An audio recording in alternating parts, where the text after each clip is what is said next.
That clock is 5 minutes long. I know. Add it to the list, right? All right, I hereby call the zoning board of adjustment for Long Hill Township to order for our regular meeting of September 2nd, 2025 at 7:30 PM, 7:35 PM. Call to order and statement of compliance. Adequate notice of this meeting/hearing has been provided by posting a copy of the public meeting/hearing dates on the municipal bulletin board, by sending a copy to the Echo Sentinel, and by filing a copy with the municipal clerk. Standard board procedures. Any meeting/hearing conducted by the board is a quasi-judicial proceeding. Any questions or comments must be limited to issues that are relevant to what the board may legally consider in reaching a decision. And decorum appropriate to judicial meeting/hearing must be maintained at all times. Meeting cutoff. Announcement is made that as a matter of procedure, it is the intention of the Zoning Board of Adjustment not to continue any matter past 10:30 PM at any regular or special meeting of the board unless a motion is passed by the members then present to extend the meeting to a later specified cutoff time. Electronic devices. All in attendance are asked to please mute your phones or any other electronic devices as to not interrupt the proceedings. Pledge of Allegiance. Tom, would you lead us, please? I pledge allegiance to the flag of the United States of America and to the republic for which it stands, one nation, under God, indivisible, with liberty and justice for all. Thank you. Okay, roll call. Mr. Giannakis is on his way, so I'll mark him at the time he Yes, appears. yes. Mr. Rosenberg? Here. Mr. Watts is currently absent. Mr. Zadrozny? Here. Mr. White? Here. Vice Chairman Grosskopf? I'm here. And Chairman Grant? Here, Chairman, we have a quorum. thank you. So let's just Yeah, let's get the just, first applicant set up. Yes. And then wait until Joe. could the comes. first applicant please come here at the table and set up? And here comes Gary. Gary's here. Gary's here, He'll have to say the Pledge of Allegiance by himself. yes. You have to say the Pledge of Allegiance by yourself, Gary. No, you can sit over at the table here, sir, yes. We don't make you stand throughout the whole thing. Is there any other witnesses you have? Okay, fine. That's fine. Sit close to the Yeah, sit closer to the mic, thank you. No, I'm just asking because I didn't know if someone else was coming to sit. Okay. Mr. Chairman, while we're stalling for time, I will just point out that I reviewed the applicant's notice of this evening's hearing. I find it seemed to be sufficient. Everything was timely served. Sent to owners of property within 200 feet of the subject property on August 21st. And the notice was also published in the Echo Sentinel on August 21st, 2025, both more than 10 days in advance of tonight's hearing. With that, I guess, if you want me to swear in or, Yes, yeah, and swear on our I'll expert. swear in our planner as well. Could the two, sir, could you raise your right hand for me? Okay. Do both of you swear or affirm that the testimony you're about to provide will be the truth, the whole truth, and nothing but the truth, so help you God? I do. Thank you very much. All right, now, And I will swear in our board engineer. We're still waiting for him when he yeah, comes we're still in. waiting for Yeah. him. You have no objection to just, Oh, here he there he is. comes. Speak of the Raise devil. your hand while you're walking in. No. Do you swear to be honest and truthful and never tell a lie? I do. Okay. Mr. Fuchs, do you swear or Trustworthy, affirm that the loyal, testimony patient. you're about to provide will be the truth, the whole truth, and nothing but the truth, so help you God? I do as always. Okay, he's All sworn. right, There we go. he's sworn at. All right, now, Mr. Schmidt, we have your materials, we've read them over. Could you just give us a introduction as to what you're doing with your property? Sure. The quick introduction is, Pull that mic closer to you. Okay, there you go. Yes. very good. Quick introduction is, it's an addition to the right side of the house for a two-car garage, because the house currently does not have a garage. And that's the reason for the variance application, because there's that side yard setback Right. encroachment. Okay. And it's where that little piece of your driveway is going, and that would be continued? Correct, Okay. and that's actually one of the positive things that I have. I already have a small driveway extension there on the right, as if there would have been a garage there at some point. Right, as if they were thinking about it. Yes. All right, so, now, just to ask you some preliminary questions. There is no other property you can buy next to your property, right? Correct. Okay. So you're constrained to the size of your property without any possibility of making it bigger? Correct. Okay. Now, have you read our our planner's report? Did you read our planner's report? I have not seen that document. You haven't? You should have. Did he get it, Deb? I can give him a copy, Mr. Chair. Okay, yeah. I would certainly read it. Yeah, no, I'm sorry, you should have it. I do need that back before the end of the night, though. We, Oh, never mind. I guess we got a second. We're good. all right, so the only reason I refer to it is because normally applicants have looked it over, and if there's any questions in it or issues, they usually come prepared to talk about it, but I understand you haven't seen it. Let me ask the planner, is there any questions you have for this applicant concerning the property? No, what I would just advise the board is that in this zone, the R3 zone, this isn't in my letter, but in the R3 zone, we do actually require a two-car garage. Okay. So this is actually bringing the property In into compliance. conformance. Okay, so you're doing something that's actually making compliance with the ordinance because you're putting the two-car garage in. Yes, and actually, I think there might be a second thing, and I'd actually like some clarity if you would. I think right now the residence is smaller than what's required in that zone, and by extending some square footage, I think I'm bringing it into compliance as well. Would that just be living area or the Yeah, garage? that's correct. Oh. The minimum floor area is 1,500 square feet, and they're currently just shy of that. Okay. So they will bring it up. Okay, so they're actually being, They're bringing another thing into they're compliance. they're Yes. creating another compliance, is Yep. it? Okay. So this is the first time we've actually had people create compliances. Thank you. So that's a good thing. So the only real thing that you're worrying about is the side yard setback, which is going from Oh. existing 27.14 to, what is it, 8 north? Okay, Correct, and that's just at the front corner, because that Okay. side yard line. moves. is So it's- slightly angled. Okay, it's a slight, I see that, yeah, so it's slightly angled. So you've got, okay, so right now you're at 29.33 and 27.14, and in the front right you'd be 8, and in the back you'd be what? I think that goes up to a little over 10 feet. Oh, okay, all right, but you're still, okay. Can I ask a question? Yes, go ahead. Are you an architect as well? Yes, I am. Okay, I saw you as an architect, so is he Oh, serving okay. as a professional as well?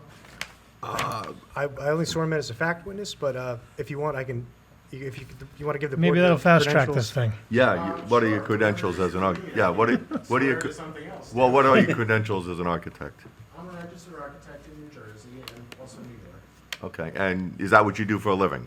Well, right now, I'm a construction manager, Oh, but it's all. But your architect license is still current? Yes, Okay. It's in good standing? yes. Okay, all right. So, yeah, swimming as an expert. Well, you've been sworn, so I Right. guess now you're sworn already. You're Right. you got to tell the truth no matter what. Right. But But now you're an actual expert. the board's recognizing Yeah. you as an expert in the field of architecture. I like to think that I am. Okay, good. Just, have you ever testified before any land use boards I before? have. Okay, You have. even better. But, you know, For your business. many years ago, Okay, and well, also for myself. okay. Okay, good. There you go. Good, okay, that's a new one. I see your plans here. Now, it's just a garage, right? No other, no bathrooms, nothing, it's just a garage? Well, the second floor has a master. Oh, you're putting the second floor, I'm sorry, you're right, okay. So the master bedroom and bath is gonna be above the garage? Correct. Okay. And then your house will have, how many bedrooms? Total of 5. 5, okay. Are you reconfiguring the second floor? There's currently 2 bedrooms on the second floor. Oh, so that is gonna be reconfigured? Yes. Okay, okay. So there's just 2 bedrooms on the second floor, and there happens to be a bedroom on the first floor too, or not? Okay, so you're eliminating the bedroom on the first floor, and you're putting it on the second floor. Yes, exactly right. You're making your living room bigger, or you're making a family room, or what's? The current bedroom on the first floor will Oh, okay. So you make it a more traditional first floor? Absolutely, nothing has ever been done with the house. Oh, okay. And the house is an older house, I see. It's, you know when it was built? Off the top of my head, no, but I Okay. would say late forties or early fifties.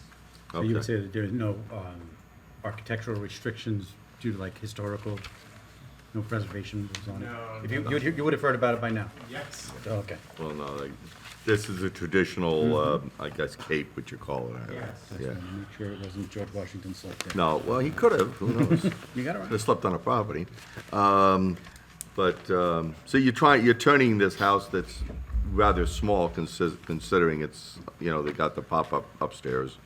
You're turning it into a full living space downstairs and a usable bedroom space upstairs.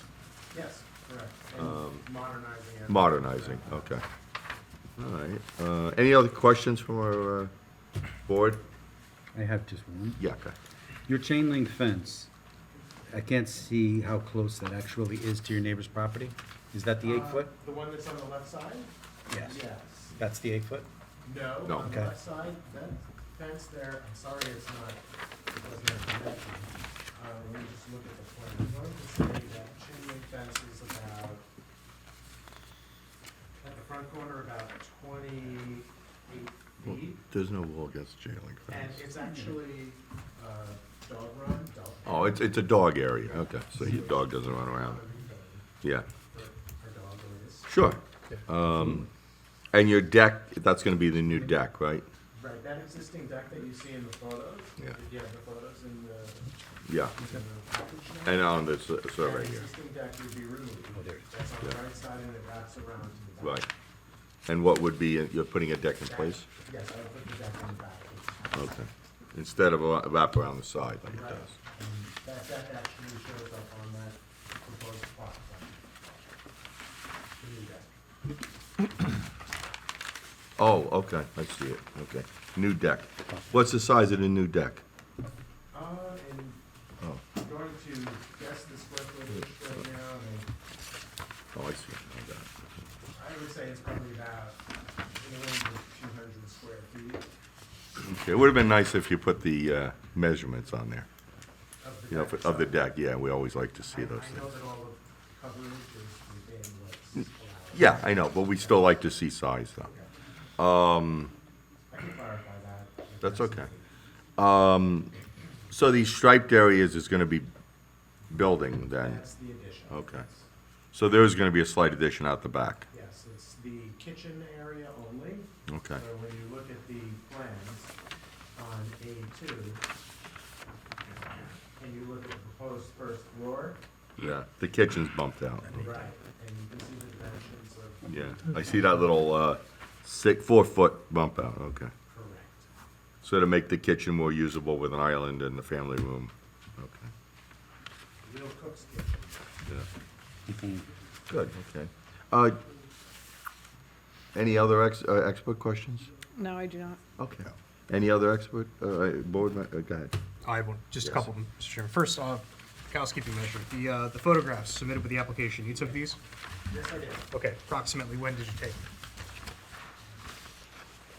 Let's see, that would be just before I submitted the application. So it's true and accurate to what's there now? Yes, Okay. I mean, this was, well, there's leaves on the trees now. Right, yeah. So it was, I'd say March. But nothing changed on your property since these were taken, okay. Okay, so that's number one. The fence, how tall does that get up to? That chain link fence, I think, is about 4 feet. Okay, so it's of a compliant height, I believe. Okay. Yes. All right, so, You can't even see it in the picture. The second page of photos on the bottom right. Oh, you can see it, yeah. Yes. Yeah, it's just, And it has a gate towards the front.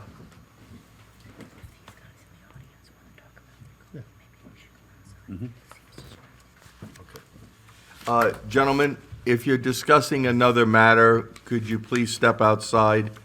Because it's a little distracting if you're talking about the next, the next applicant. I don't mind you being here, but whispering in the gallery does be a little distracting. Is there any member of the public that would like to question the I applicant? have another question. Oh, I'm sorry. Go ahead. So just to the north where you're having the addition, it looks like from the pictures, there are trees existing in that area?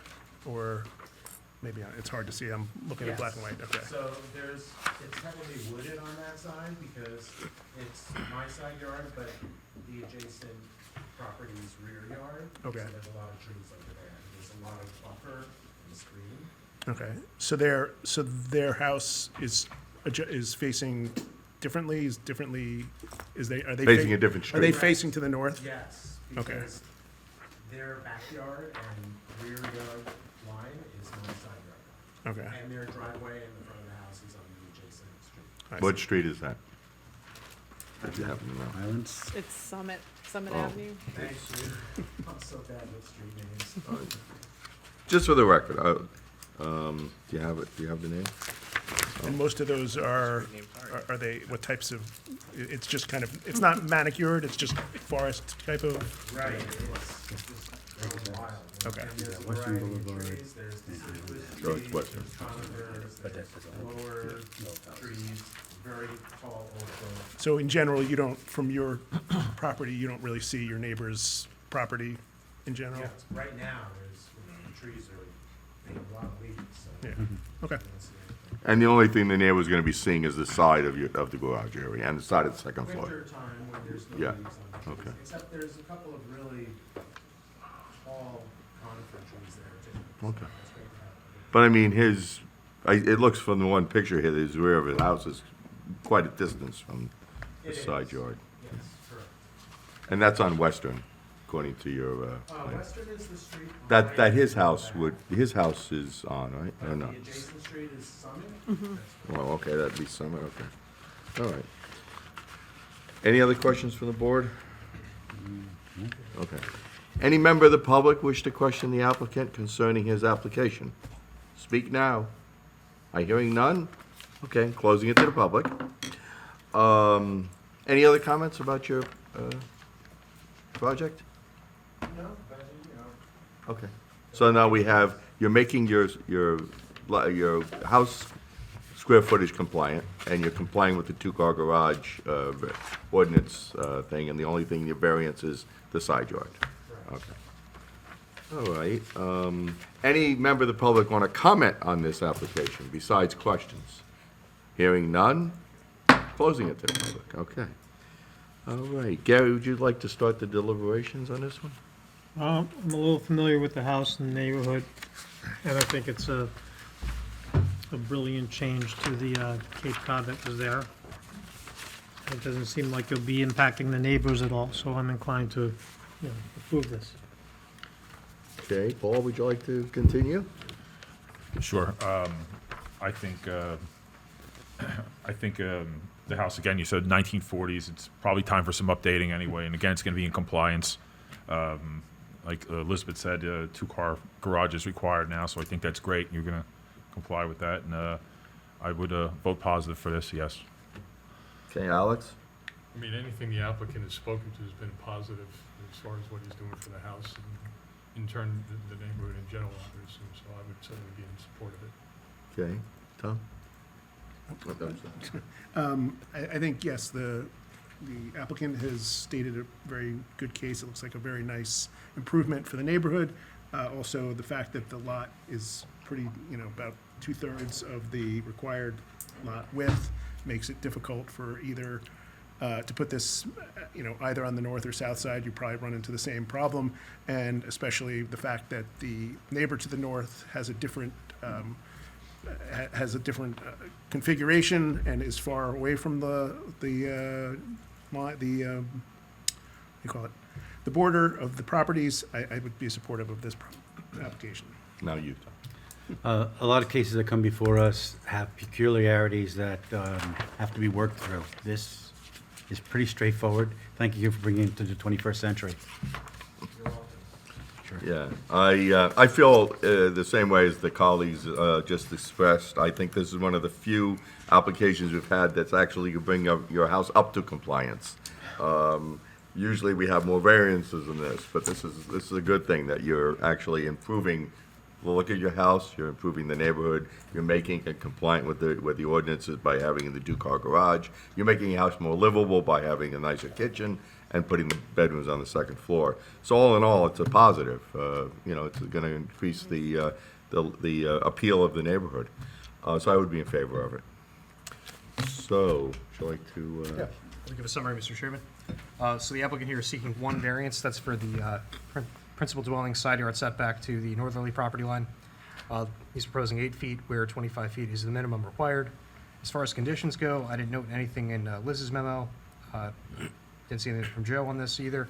And then the only condition that may have been part of this approval would be that the applicant would revise the plans to show the square footage of the deck. Yeah, just to show the dimensions of it. Yeah, Before they get signed. dimensions of deck. Okay.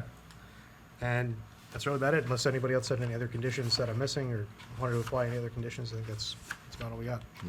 Okay. All right. Do I hear a motion to approve this application? So moved. Do I hear a second? Second. Roll call. Mr. Rosenberg. Yes. Mr. Zadrozny. Yes. Mr. Giannakis. Yes. Mr. White. Yes. Vice Chairman Grosskopf. Yes. Chairman Correct. Yes. Motion carries. Congratulations. Thank you very You've much. done good. Thank you. Good luck. I want to say thanks for your time, consideration, and also the whole process has been great. Definitely. Wow. Wow, we don't hear that much. Wow. Thank you very much. I like to hear That that. was very nice of you. We seldom hear that. Yeah, very solid. Thank you. Tell all your friends. Thank you for the positive Now feedback. you can give them a pen. You're making us feel worthwhile being up here. Thank you. Good luck. Say the same thing if I got denied. Yeah, right. Now comes the fun part. Paying for it. You're paying for it. Yeah. Okay, now, our second one up tonight is bulk variance, block 13908, lot 15, zone C, 45 Longview Terrace, application number 25-11Z, Manuel Costa. Applicant proposes to construct a new single-family residence on the property. All right. Mr. Chairman, while they're getting the microphones situated, I'll just point Yeah. out for the record, I did review the applicant's notice for this hearing. I do find same to be properly served. The content was good, everything was timely served and published. So the board has jurisdiction here to decide the much case. further. Give it a short version. Now, is that microphone working? Or? Not yet. Hey. I'm trying. Could be user error. You need me to scare it, or No, I don't know. I think we need a whole new system. I can speak loudly if that's all right. No, that's not the problem. Problem is it has to be recorded. Got it. Yeah. Mr. Chairman, I could swear in all the witnesses. Yeah, why don't you do that? Yeah, okay. Counsel, do you have a? I'm Yeah, assuming how many that's next people you week's have? testimony? I have 3 witnesses for you. Could you just bring them up for the moment? I'll swear so we them in can while swear we're- them in? Taking up some time. I'm gonna swear at them and swear. Did I say that? Okay. So, I mean, 3 of you gentlemen, as well as our planner and engineer, if all 5 of you could raise your right hands for me. There you go. Do all 5 of you swear or affirm that the testimony you're about to provide will be the truth, the whole truth, and nothing but the truth, so help you God? I do. Thank you very much. Okay. Now, who's the actual applicant? I have the applicant seated.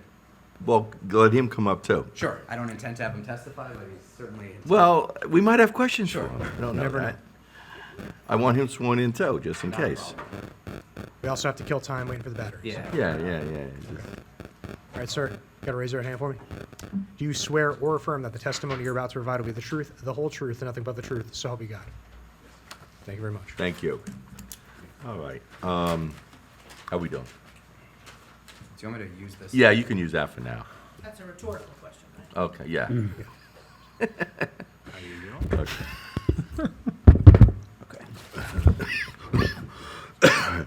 All right. You give us a little synopsis of what you're asking for? So, good evening, Chairman, members of the board, Benjamin Wine of Prime 2 Bella Maselli, on behalf of the applicant Manuel Costa. Oh, good. First off, I apologize for the distraction before. We actually found a way in the last 10 minutes to Oh, he's got that one. thank you to eliminate or we believe eliminate 3 of the 5 variances we're seeking. Wow. So again, apologies for the distraction, but I think that's something the board will appreciate. But we'll go through it in detail. For the record, the property in question is located at 45 Longview Terrace, and that's block 13908, lot 15. And there was a little bit of confusion. I appreciate greatly working with Ms. Laney and Mr. Sobieski regarding clarifying the zone on this property. We initially believed it to be the R4 zone. There's a tremendous amount of evidence suggesting it should be R4, including a 2002 resolution for subdivision that included this property. But based on your latest zoning map, it appears that the town records do have it as the conservation zone. So the good news is that single-family residences, which is what we're proposing, are permitted in both of those zones. And to be conservative, what we've done is we're going to present our application tonight as if the property is located in the C conservation zone, again, for the purpose of being conservative and requesting and hopefully obtaining the correct relief for this application. Very simply, this is a unique one in that this application is a variation on something that was initially approved back in 1962, so before I was born and perhaps before some of you were born. And that application, it certainly predated the municipal land use law, and that application was for Lot 15 to develop the site with a single-family residence. Unfortunately, in 1962, there was no public sewer available in the township, and due to some soil percolation tests, they actually could not put a septic system on this site and were unable to actually develop the site. So in 2002, 40 years later, a different applicant went before the planning board in this township to subdivide the property along with the neighboring PSE&G property and actually incorporate an additional approximately 7,000 square feet to the subject property. In that resolution, the testimony appears that it was zoned R4, so again, that's why I even make that reference.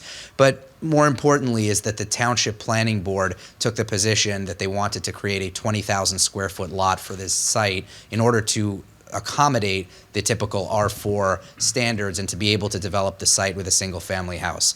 They got the approvals back then, and wouldn't you know it, but they ran into another issue that your township did at that point have public sewer, but it was under a moratorium to be able to actually tap into it. So once again, foiled to constructing their single-family house, and that was about 23 years ago, and ultimately it has sat vacant since then.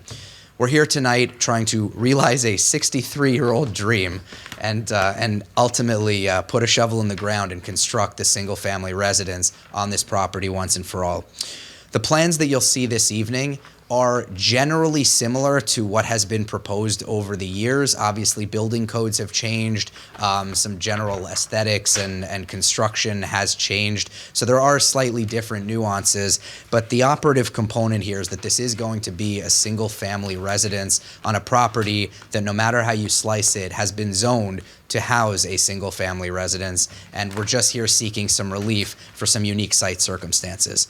So I do want to touch on those briefly before proceeding with my witnesses, but I do believe that introduction was certainly something that could at least help the board understand why we're here this evening, how we got here, and what some of the issues are. So the variances we are proposing, like I said, a single-family residence, and I'll start with the variances that we were able to eliminate. Initially, we were seeking relief to construct in a critical slope area, which the site is almost entirely a critical slope area. So pretty much putting down a paving stone would run afoul of that variance. However, your ordinance, and this is what we just determined, and I certainly will defer to Ms. Laney. I'm not going to put her on the spot or anybody on the spot, but there is a subsection 142.2 that we just picked up on that says if the disturbance of the area is 1,500 square feet or less, you're exempt from running afoul of the critical slope area ordinance, for lack of a better term. And when I had my engineer run the numbers, we were at 1,548 square feet, so about 48 square feet over that. So with a little nipping and tucking to a patio in the rear, we can get to that 1,500 square feet. So again, I'm going to hold that and ask Ms. Laney to take a look at that during the presentation to confirm I'm correct. If she disagrees, our planner will certainly put on testimony to support the relief, but I would have told her earlier, but it is something we noticed about 10 minutes ago. With removal of approximately, it'll end up being actually more like 200 square feet coming out of the patio in the rear, not just the 48. But with the removal of that approximately 200 square feet, we will also eliminate the lot coverage variance from the C zone. We were at 16%, which again, we believed complied with the R4's 25%, but the C zone has 15, so we're about 1% or 200 square feet over. So again, we can remove that from the patio, so killing two birds with one stone, for lack of a better term. So that was something we were able to accomplish, getting rid of all those critical slope area variances and the lot coverage variance. So what you would have now is a compliant application with respect to coverage and non-disturbance or exemption from disturbance of the critical slope area. What we do still have are two variances. For the front yard setback, not meeting the 75 feet if this is the C zone, the 50 feet if this is the R4, but not meeting the 75 feet, we are at 33 feet. And that is a very specific number that was not chosen at random. That 33 feet was specifically recommended by the planning board in 2002 in order to ensure that there's at least 50 feet clear of the conservation easement in the rear yard, which again, you'll see on our plans momentarily. So that is one variance. The second variance is being in the C zone, there's a 25-foot required side yard setback, and we are proposing 10 feet, again, to keep us further away from that conservation area. That 10 feet, again, would comply if this was the R4 zone, but we are seeking the relief under the C criteria. Lastly, and then I promise I'll turn it over to the people that really matter, but there was a question in Ms. Laney's report about what's known as a planning variance and fronting on a street. Again, I will defer to the professionals in the room, but under the municipal land use law, there is a requirement that any lot being proposed development does front on a street. Now, the MLUL does define street as improved or unimproved.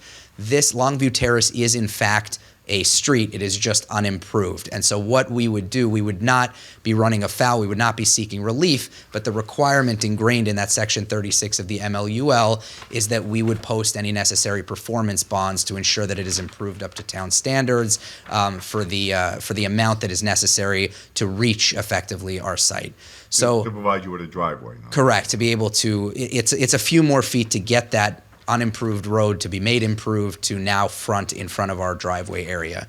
So I did start by saying this is a very complex application for a single-family house, but it is, like I said, over 60 years in the making, and we believe this is the secret sauce to be able to get there, and we have a developer who's under contract for purchase and ready, willing, and able to put a shovel in the ground and realize this single-family house and put it onto your tax rolls. So with that, I do have... Sorry, can I, before Sure. you start, Yeah. I just want to give the board a little bit of background. So one of the issues, and Mr. Wine addressed this, but when the resolution was done in 2002, it wasn't even just a suggestion, it was a condition of approval that the home be set back only 33 feet. And it was intended to, or between 32 and 33. And it was intended because it backs up against the PSC&G easement, which that, also has a portion of the Tramco, is that what it's called? Transco Gas line. easement. And so the board at the time said we want to get the house as far away from that as we can. So we'd rather you be closer to the street. So it was a forced variance. Yes, exactly. It was a condition of approval. The other thing is that another condition of approval was that the areas that were in the steep slope areas be put into a conservation easement, which I believe that has been done. So that again restricts where the house could be Gets on set. the lot, which is also explains perhaps why you only have a 10-foot. You have this big lot, but the house needs a side yard variance, and it was because It had to be squished the over. board kind of required that. And finally, as Mr. Wine was discussing, there is the idea of, well, they don't have frontage on Longview Terrace. And the board in 2002 very specifically said, we would rather you have a driveway than try to, pave the whole street, because they thought it would provide sufficient access for, emergency vehicles. But I think they also said that it would result in significantly less land disturbance. So Okay. that was another. So where would the condition. driveway go out to?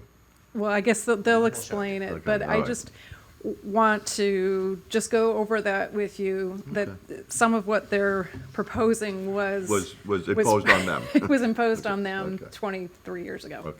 Yeah.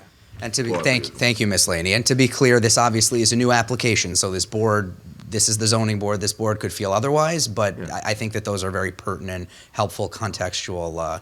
We always take into consideration what other boards have done and the reasons. Absolutely. So with that, Mr. Chairman, I would bring up my first witness is our project engineer, Baman Izadmer. Okay. Do you have an easel? Do you have an easel? Do you need an easel? I'll hold it up. Do you want me to go? I have an easel. Do you want me I to- can hold, I mean, And why don't you give him the mic? I was gonna say give him that mic and you can use the one on the desk. Thank you. Why don't you get the easel, Deb? So, Lens the board has, right? Yeah. that is correct. But what? You want me to go? Yeah, get the easel. This way, if you wanna get closer to the mic, you're not sitting there holding that. you haven't heard enough of me at this point? All right, so why don't we get your name and Yeah, address? and right, why don't we do that while we're waiting? Sure. My name is Baman Izadmer, spelled Izadmehr. I'm principal of development engineering, and my address is 75 Parkhurst, second floor, Newark, New Jersey. And what are you licensed as? I'm sorry? What are you licensed as? An engineer, an architect? I am a licensed professional engineer in the state of New Jersey, and my license is current and in force. Okay. Have you testified before other boards? Almost all boards in New Jersey, yes. We deem you an expert. Okay. Sure. And I have been before this board many years ago. Many years ago. Okay. Yeah. I'm sorry if I don't remember. No, that's all right. We see a lot of experts. So, Baman, while we wait, Yeah. I mean, I think it's fair to at least introduce the project. Sure. You have to be talking into a mic. Oh, Yeah. That's one of the reasons why we didn't want you holding it. You I wanna got you. you wanna hold the other one or Hold it here. yeah? All right, so Baman, why don't you start by introducing the existing conditions and what's But proposed? unfortunately, the public cannot see Yeah. the. Well, just put it up there. Put it up on Up her there, thing. okay. Rest of, yeah, against the laptop, maybe? Yeah. Yeah, here we go. It's better. Well, it's coming. Here we go. The easel's coming. We usually put the easel down over here somewhere, so. Basically, Yeah, like, you can even, yeah, right there. So Or perpendicular. yeah, so we can see it and they can see it. Actually, now, that's not good Yeah, either. put it, Put it on the other side, the other side's yeah, the other side of the wall. no, on the side of the wall, Other side of the wall, perpendicular to us. yeah. A little bit more to the right. Yeah, nobody can see. Next. No, it has to go that way a little bit and slanted this way. This way? No, toward us. Okay, that's good, that's good. Now the public can at least see it a little better. Okay, we can see it, okay. If anybody wants to come up and be quiet about it, you can come up and take. Yeah, if anybody wants to get a closer look, they're welcome to. Well, between Mr. Wine and Miss Lenny, I guess they both explained the project, so there is really not much for me to say. Thank you very much to both of you. But as they were explaining, this roadway is unimproved, but based on, again, my visit of the site many years ago, as well as aerial pictures, recent aerial pictures, the roadway is improved very close to the proposed driveway. So as part of this project, the applicant will improve the roadway past the driveway so that he could access the driveway, and also it will be a lot easier for emergency vehicles to access the proposed new house. So as discussed, the site has a lot of critical slope, almost 90%. So I would refer you to the second page.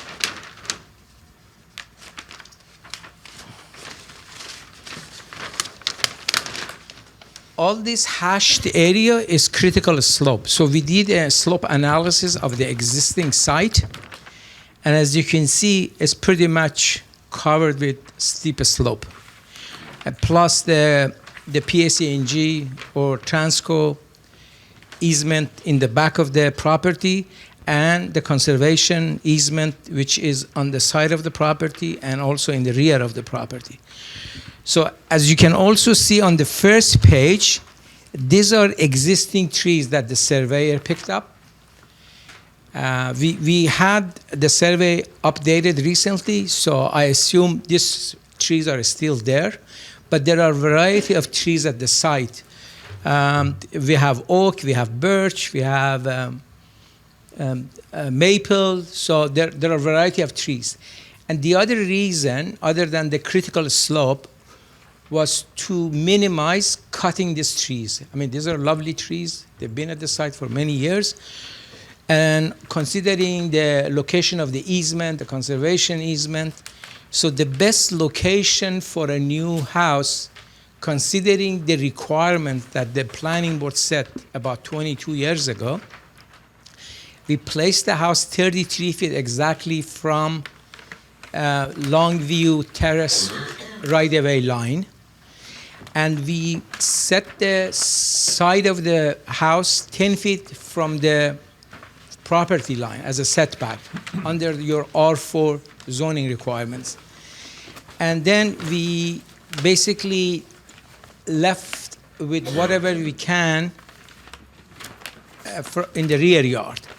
But on the right-hand side, because of the conservation easement, where the trees are, and pushing the house all the way to the west side of the property, we were left with about 128 feet side setback. So we meet the side setback requirements for the R4 zone, but not, as Mr. Wine explained, for the C zone. So, and also we were able to discuss it among ourselves today and get rid of some of the variances that this particular site exhibits. But we are left with two variances. One is the side setback under the C zone. It's not 10 feet, it's 25 feet. Am I correct? Yeah. And then on the other side, we are okay. And the rear, we have 50 feet, but we are showing 62, which is, I believe, is an error. So we have about 45 feet. So we will be reducing the patio. We call it a patio, but it's actually a deck in the rear by 5 feet. So therefore, we can meet your rear yard setback of 50 feet.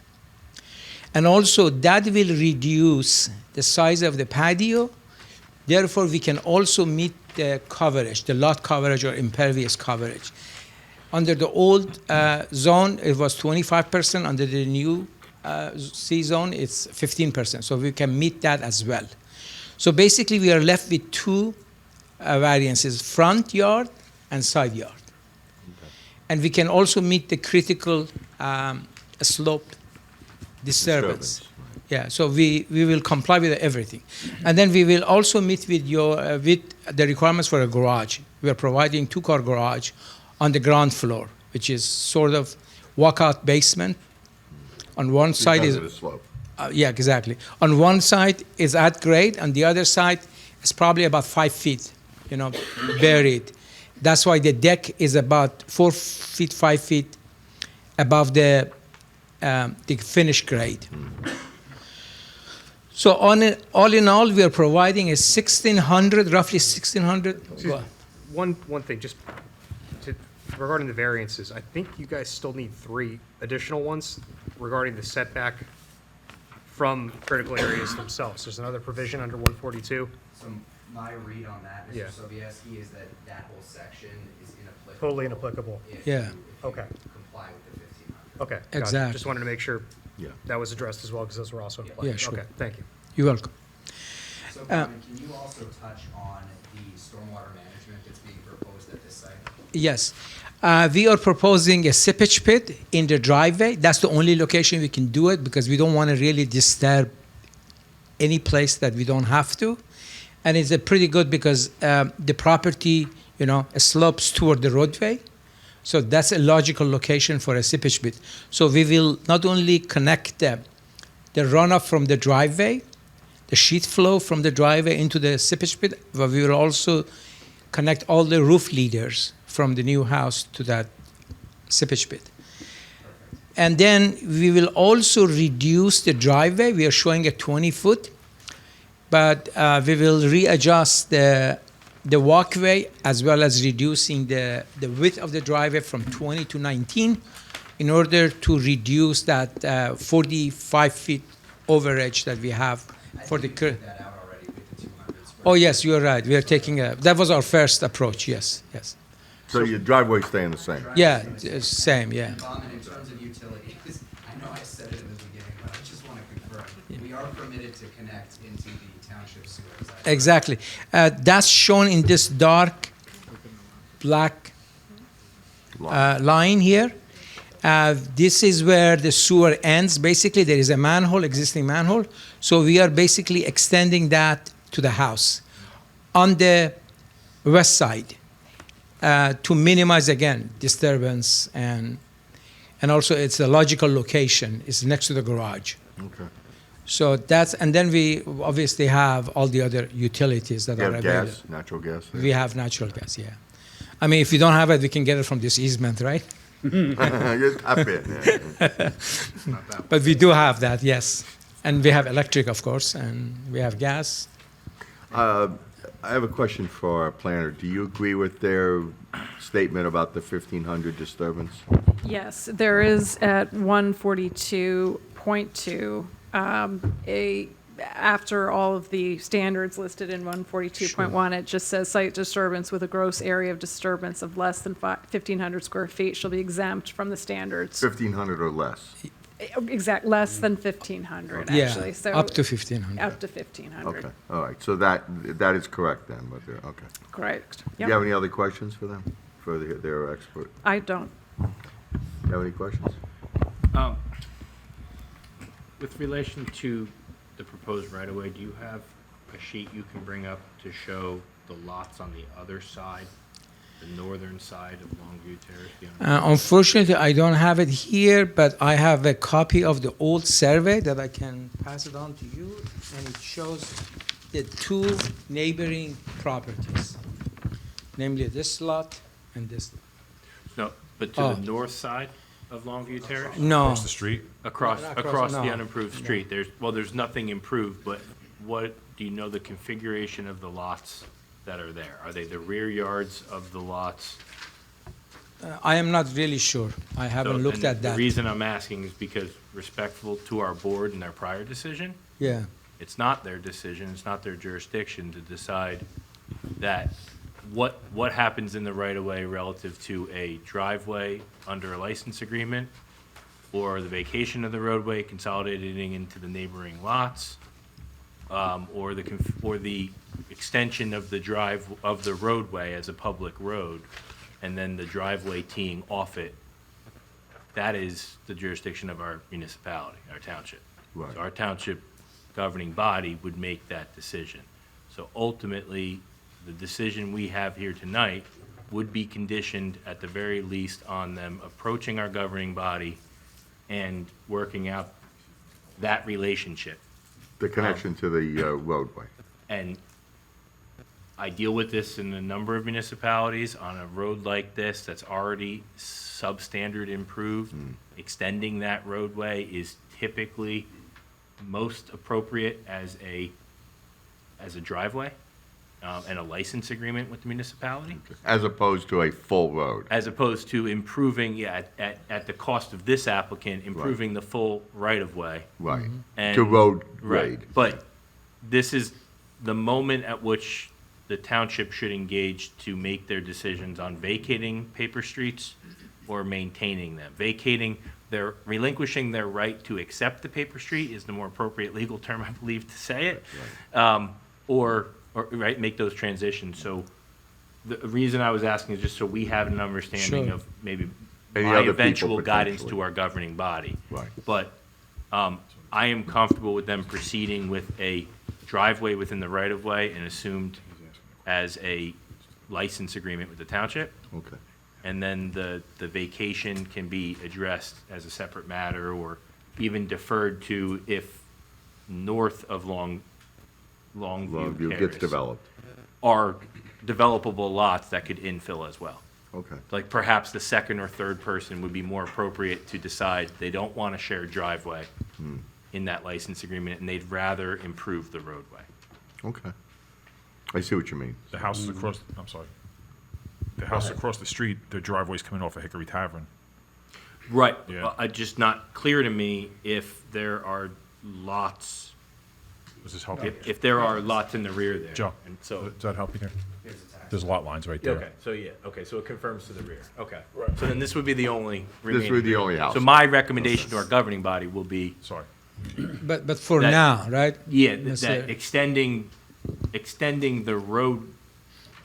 the road is not necessary. It can be Right, done 'cause it would as a be at function their of a expense. driveway with a Right. license agreement. So it would be a driveway attaching to the existing whatever's there. Right, and part and parcel of that would be our governing body deciding to then vacate the paper street at their discretion. Okay. They don't have to do it, they could do it one and not the other, or they could do it together.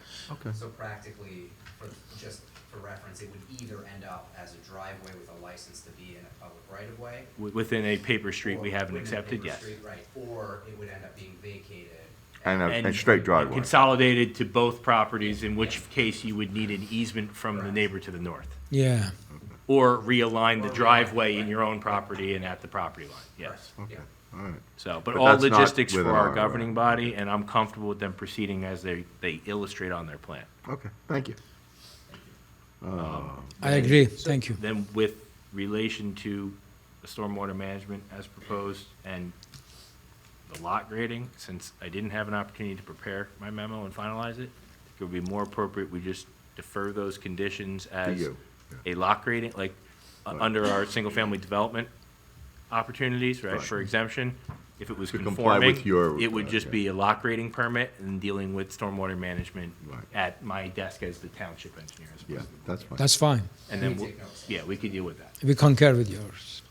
All right, any questions for this witness? Mr. Chairman, just Go a ahead. point of clarification, so, not an engineer, I think my understanding is there's a potential that, how it goes with the township, you would, if the right-of-way is vacated, right, then you wouldn't be fronting on any kind of right-of-way anymore, right? So you might still need that I ag- variance? Yeah, I was thinking about that actually. Well, Yeah. if it's vacated, it would be vacated in our favor on our side of the street and the Right. neighbor to the north. After the approval's perfected.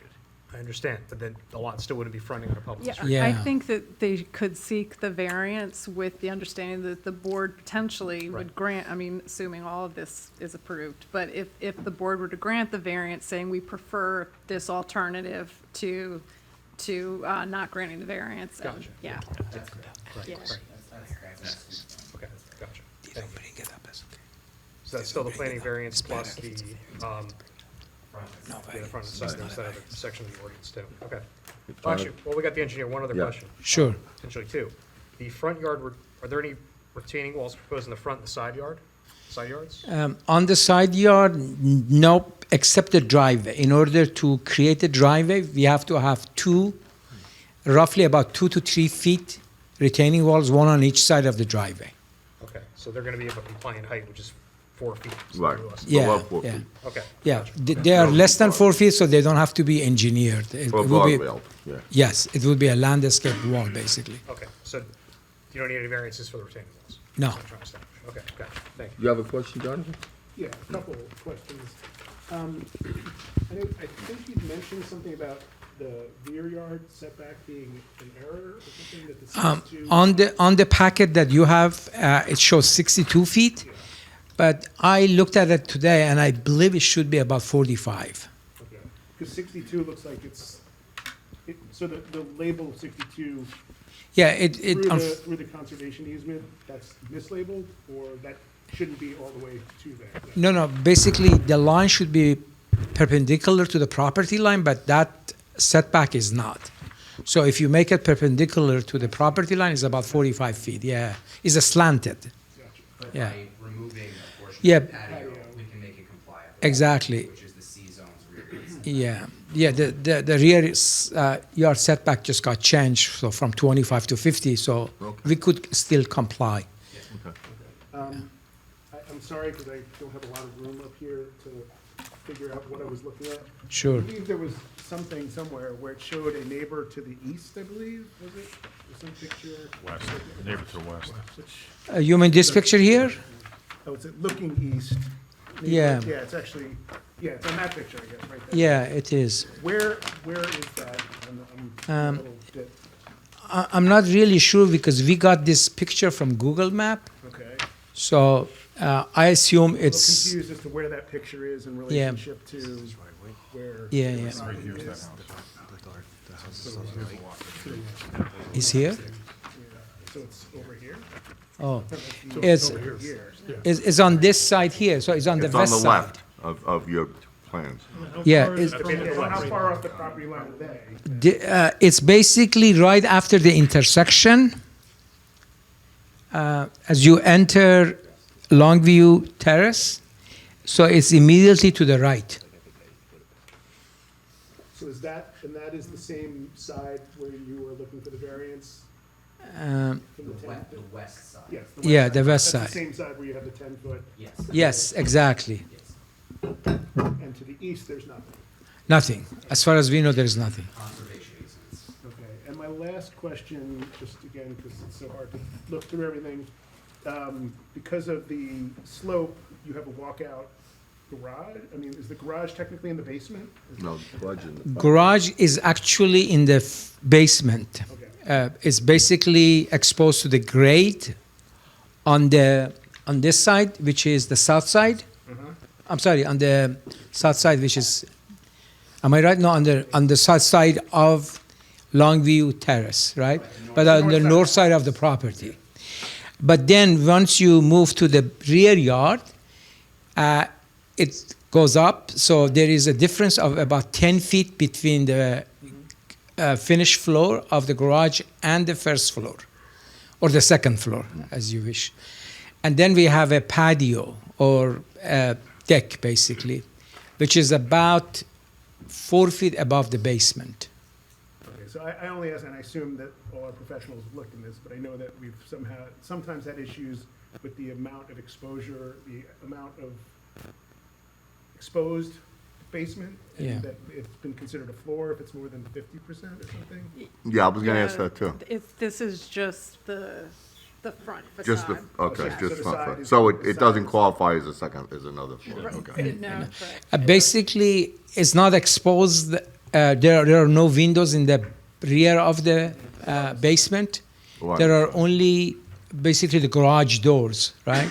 Those are the only access you have from the outside to the basement. Okay. And then if you want to go to the main door, you have to climb the staircase, go upstairs to the deck and enter the second floor. Well, the first First floor, first floor. Oh, first floor, yeah. I call it, yeah. But it's second floor from the front, but from the rear is the first floor. Hey, Jonathan, watch your name tag almost fall. And I guess this is also for, so we are all in agreement that this should be a C-zone? I guess that's. Okay, so Yeah, just. let's go over that. Yeah, all right. So, if you look at our current zoning map, this lot is in the C zone. But if you look at the 2002 ordinance, the planning board ordinance approving it, they noted it was in the R4 zone. So there was some back and forth between the applicant and our various professionals' offices about trying to find the origin of the inconsistency. And particularly because we found a 1997 map that showed it also in the C zone. So we're not sure why it was in the C zone in 1997. And then change. R4 in 2002, and And then then back to the currently in the C zone. I will say that, and this was work that was done prior to my involvement on the Long Hill Master Plan, but this particular lot was actually outlined and is in the land use element of the master plan as being an isolated, C-zone parcel that should actually be rezoned to the nearest R zone. So there's a recommendation essentially to put it in the R zone, R4 zone in the master plan. We could not, I think the applicant's representatives and certainly my office and our offices could not explain why it was in the R4 in 2002. Yeah, I mean, my understanding of that is it was just simply misinterpreted from the maps. Okay. But, and that being because you have to study the lot lines from the tax map that are present on the zoning map in every version of our zoning map dating back to the 1975. You have to look at the surrounding northerly and southerly lot configurations and block configurations to affirm that that line is, and the trapezoid and triangle of this lot and PSE and G are where they are, that the zone line is between, I believe it's lots 14 and 15 as opposed to 15 and 15.01. So it could have been just. So it's just very easy misinterpretation at the time in the early 2000s Okay. when it was put in the R4 zone, but it would have been consistent with the master plan recommendation. Okay. The other thing to note is that it doesn't meet any of the minimum requirements of a C-zone property. The minimum lot size in the C-zone is 3 acres. And so it never was a conforming lot Right. in the right. C-zone. Yeah. It Yeah. could have just as easily have been, instead of misinterpreted in 2002, 2004, it could have just as easily been miszoned in the 70s on that map, that they thought the same issue of which lot line they were drawing the boundary on. Okay. Because neighboring to them is the PSE and G parcel. That goes into the greater part of that right of way. Okay. So we're in agreement, it's a C-zone. I don't have to, because I had a follow-up question then, Yeah. because here, at least on your zone requirements, it says you have a proposed 20,931 lot area, and you're saying it's an existing non-conforming for R4, but that wouldn't be, right? It would conform to R4. Yeah, I realized after I Okay. sent the letter. But that we're not that- looking at an R4, That so- was a typo, but I'll tell you, the other thing, and this is very in the weeds, but in 2002, the reason it went to the planning board is because there was it was a subdivision, and they took square footage from the PSE and G lot. And initially, the board made them take just enough square footage to reach that 20,000 square foot threshold. So it is not an existing nonconformity if it's in the R4, yeah. But and when I released this letter on Friday, there was still a question if perhaps we would discover some additional information. So that's why both zones are in the letter. Okay. Thank you. Any more questions by our board of his expert? No? Okay. Any questions by applicants in the audience? Come on up. Unfortunately, you have to share that mic. Sorry. Thanks. How you doing? My name's Tracy McLeod. This is my wife, Lori McLeod. We live at 49 Longview Terrace. We moved there in 2001. Okay. Now, these are questions. Right. Yeah, okay. Okay, so some of our concerns are the house is going to be 10 foot, correct, off of our property line? Okay. Which means- You have to direct, it would Who be am a I question directing for it their to? expert, yeah. Oh. All right, so my house is over here. To, looking at that planning, looking at the map, it's to Yeah, the because left. it's upside down. I'm to the west. Okay.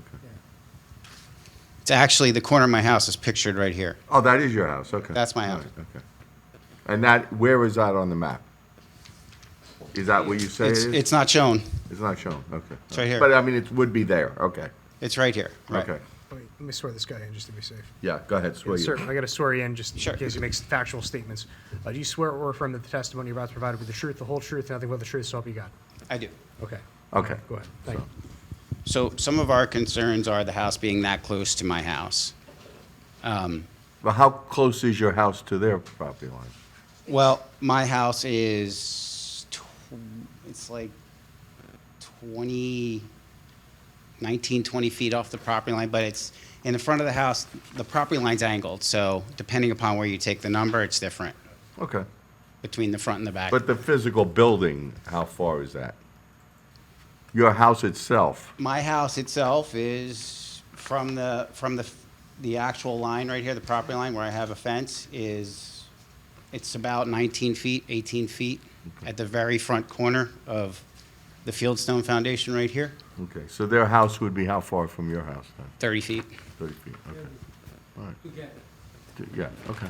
And to the other side of you, how far, I'm sorry. The other side of my house? Yeah. Oh, God. Their house is, so I'm 22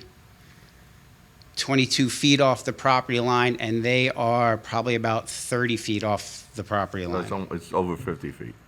Well over, yeah. We can't see each other's houses through the tree line. Are there trees separating the property here? Yes, yeah, there are some huge trees all along here, all along right here. On your property and on their property. Correct, correct. So your concern is the 10 feet off the property line? Yeah, and the house being right on top of me when I haven't had anything there for 20-something years. Oh, I understand your concern. But as I understand it, that was a forced location. That was one of the forced location, right, the 10 feet? Essentially, the thing is, in 2002, they assumed, or they interpreted it to be in the R4 zone. The minimum side yard setback in the R4 is 10 feet. Okay, but what about what about steep slopes and And conservation? they kind of carved out a building envelope in the 2002 resolution, and then asked or required that the rest be put in conservation easement. Okay. Now, how is that not binding on us?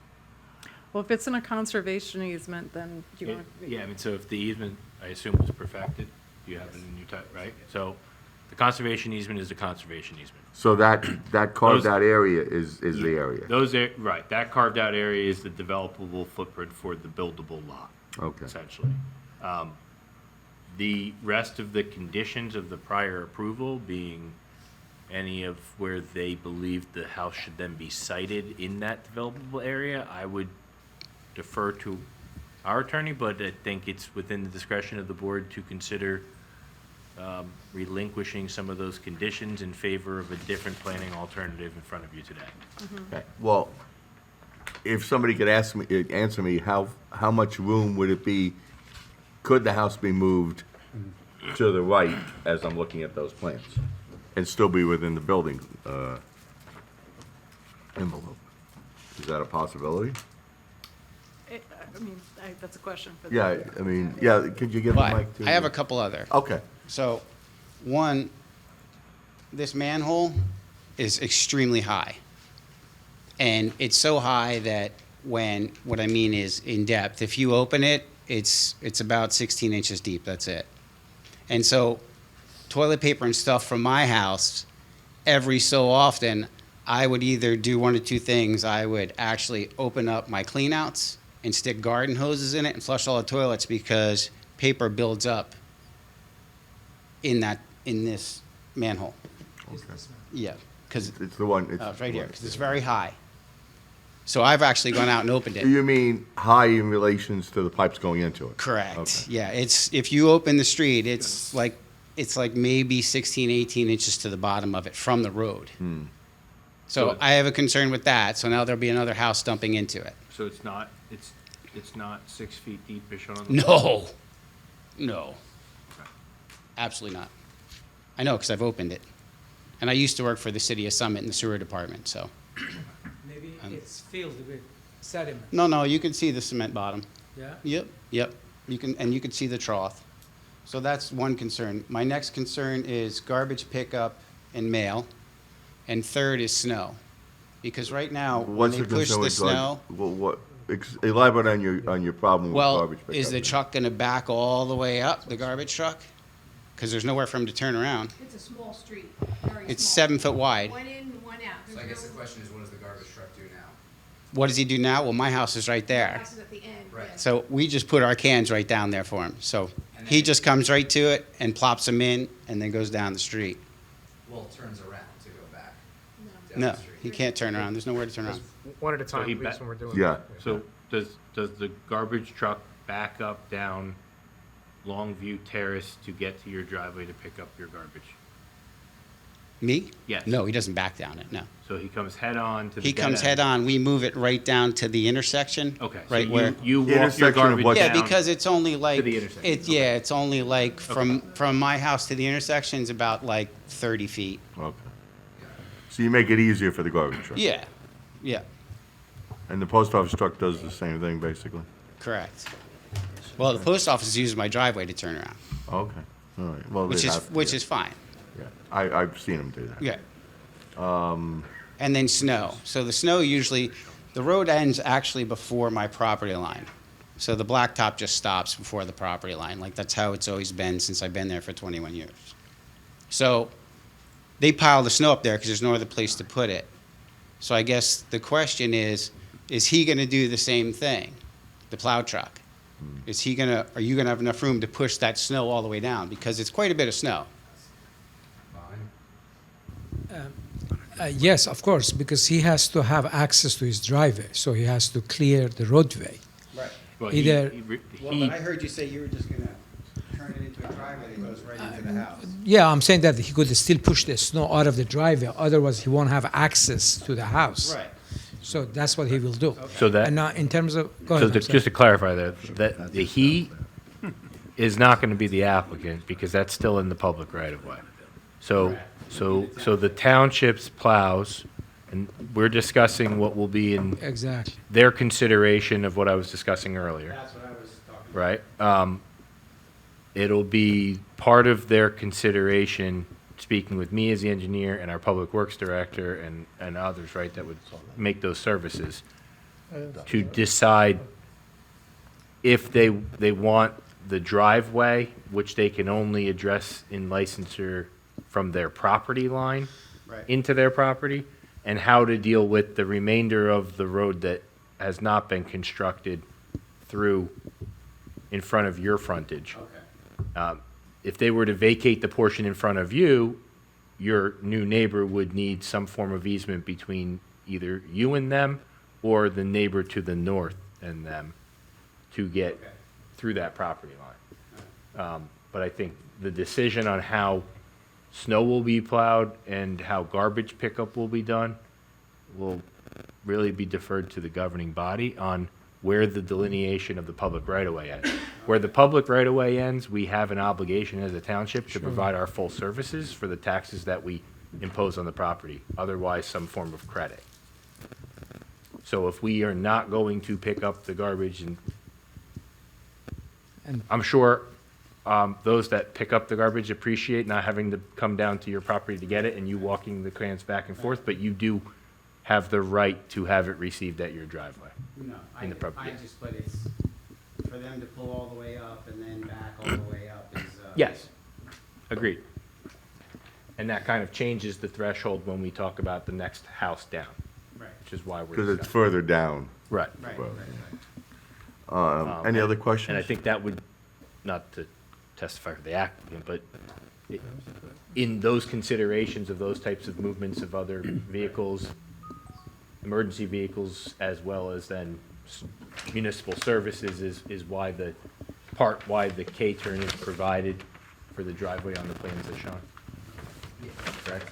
Okay. Yes. Another question I have is, during construction, if this is approved, where are all the vehicles gonna park? Where are all the deliveries gonna be? Well, I could answer it, but again, that's best resolved among contractors.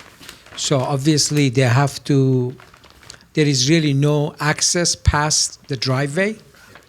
So obviously, they're not gonna occupy the roadway in front of your property. And also, they won't block your driveway, for sure. So I guess, Bauman, So- I guess the answer really, and speaking, on behalf of the applicant, is if it makes sense for the contractors to construct the roadway extension, for lack of a better term, First, to yes. provide a staging area, that's what they would do. If it made more sense for them to just clear a couple of the trees and drive up onto an unimproved area and stage there. That's what they would do, but I guess to answer your concern, which is a valid concern, is that they cannot disturb, they cannot park on your property. No. They cannot block your driveway, they cannot block your access to your right of way, and that's something that would have to be coordinated, and if they did do that, that would be a violation, and, you know. not that I just know how it goes, because I'm in the industry, so. I get it, and, you know, I can say this comfortably, that, you know, it would be incumbent upon my client to be a good neighbor and ensure that overseeing the construction process, you know, there will be disturbance, because there, as you know, in the industry, there's always disturbance. No, listen, I get it, I get it. But those are the concerns that we have as of right now. Okay, all right, thank you. Thank you very much. Thank you. Yep, you're welcome. One of his concerns was the 10 feet. Is there any possibility of moving or shifting the house? I'm not saying you should or you shouldn't, I'm just saying, is there potential? Well, obviously, we could push it, but I believe 10 feet minimum on this house side, and he said 19, but let's assume the existing house also has 10, so that will be 20 feet separation between the two homes, and I think that's pretty standard. Well, I'm not saying it is or yeah. isn't, but I mean, if you were to move the house, how would it change your plans? Well, it will really not change much, but obviously we could preserve that 10 foot. Let's say if we make it 15 feet, right? The setback, the 15 feet will not be disturbed. So in terms of the disturbance, it's going to be the same amount. Bobby, can I ask the question Sure. I think the chairman's asking? What, if you had to dig in further, if you took this and shifted it 5 feet, 10 feet, Yeah. whatever the number is, what's the impact to the site by doing that? Yeah, the other side, the back, the front. Not much, because again, the grading is about the same. Okay. If you look at the cross-section profile of the footprint of the house, if we shifted another 5 feet or so, it will be about the same. The only difference is that we have to improve the roadway additional 5 feet. Oh, so you have the sewer line a little longer Yeah, and you have. yeah, okay. we have to, exactly. And what I would also imagine is you may disturb more steep slopes and bring. Not really. If you look at this steep slope plan, as you can see, it's about the same. The only difference is that you see this white triangle here? So this is not critical slope Okay. where the driveway is. So if we were to push it another 5 feet, we are still okay. Okay. So you'd only be able to go another 5 feet? Yeah, we can go another 5 feet without impacting a steep slope or critical slope. Without reaching the threshold to require the variances Yes. that we discussed earlier. Yeah. And that's, I think, the bigger concern is to have the Exactly. discussion so that we don't have you coming back for an amended approval if you were to shift. That's So I correct. just wonder then, if that's the pleasure of the board, out of, you know. Sure.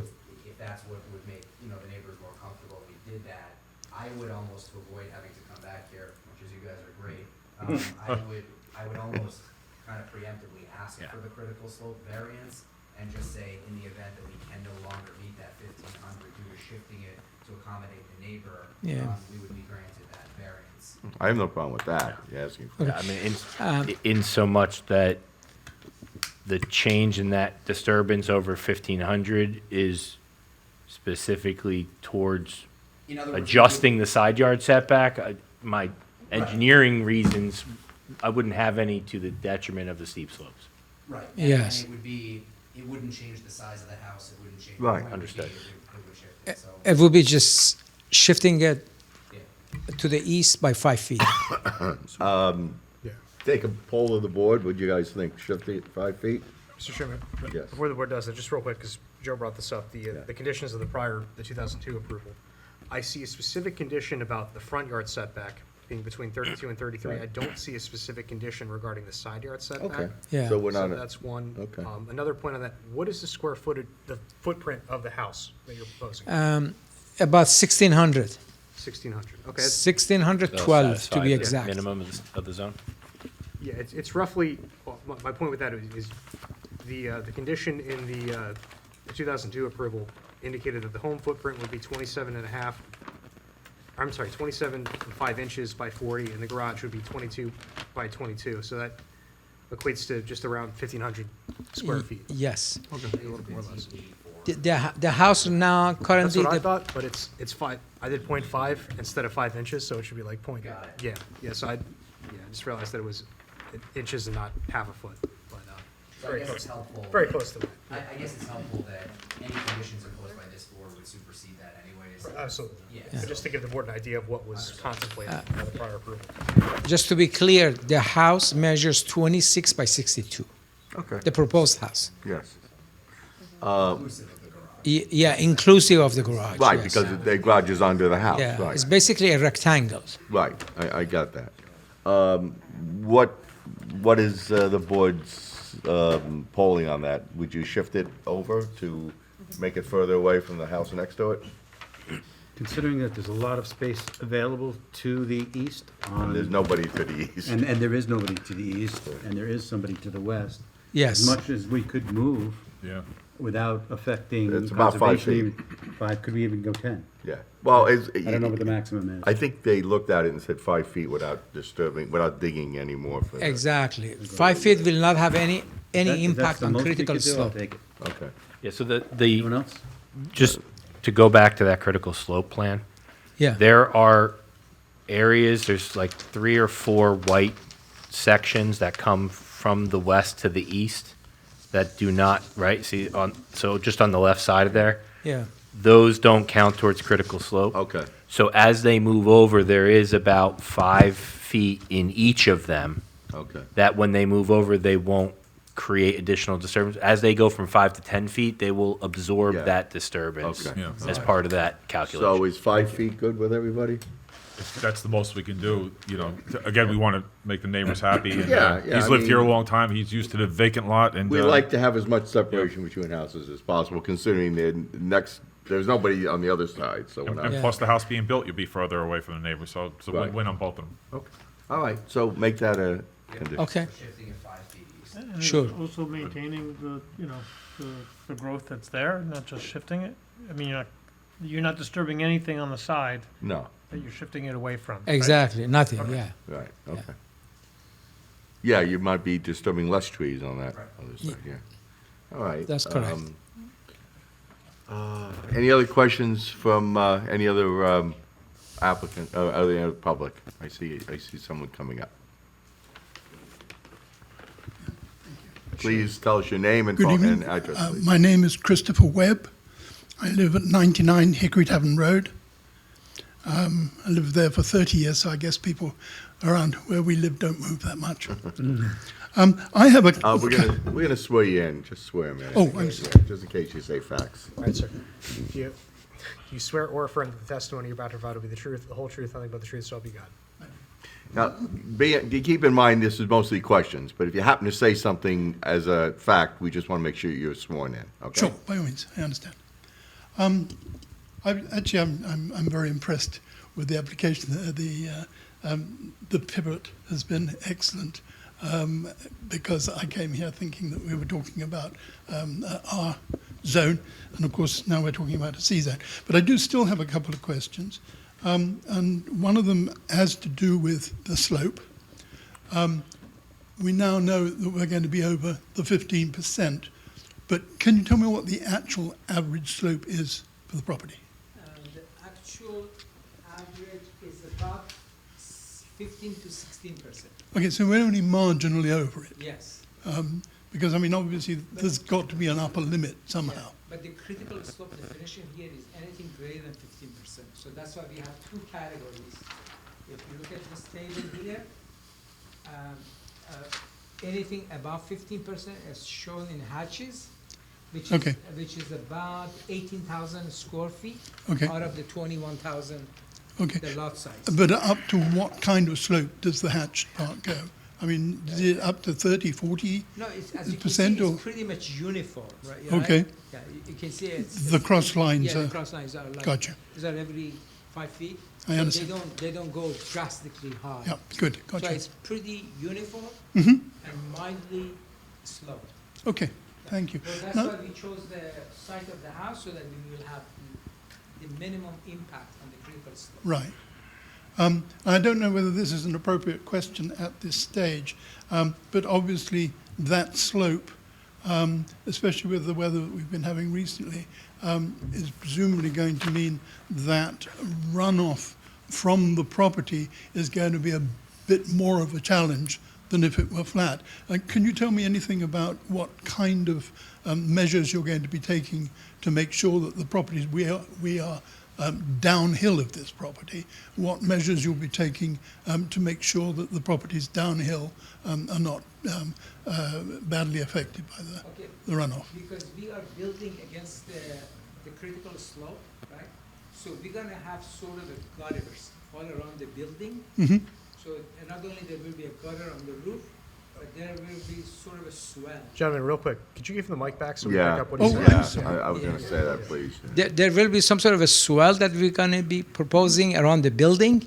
So, because we wanna make sure the building doesn't flood, right, because of all the runoff. So all that water will go to this dry well or seepage pit, right? Okay. So there will be, the roof will be covered, all this area will be covered, and the rest of the property, it will maintain its existing drainage flow. The same flow that it exhibits today. We're not touching these areas at all.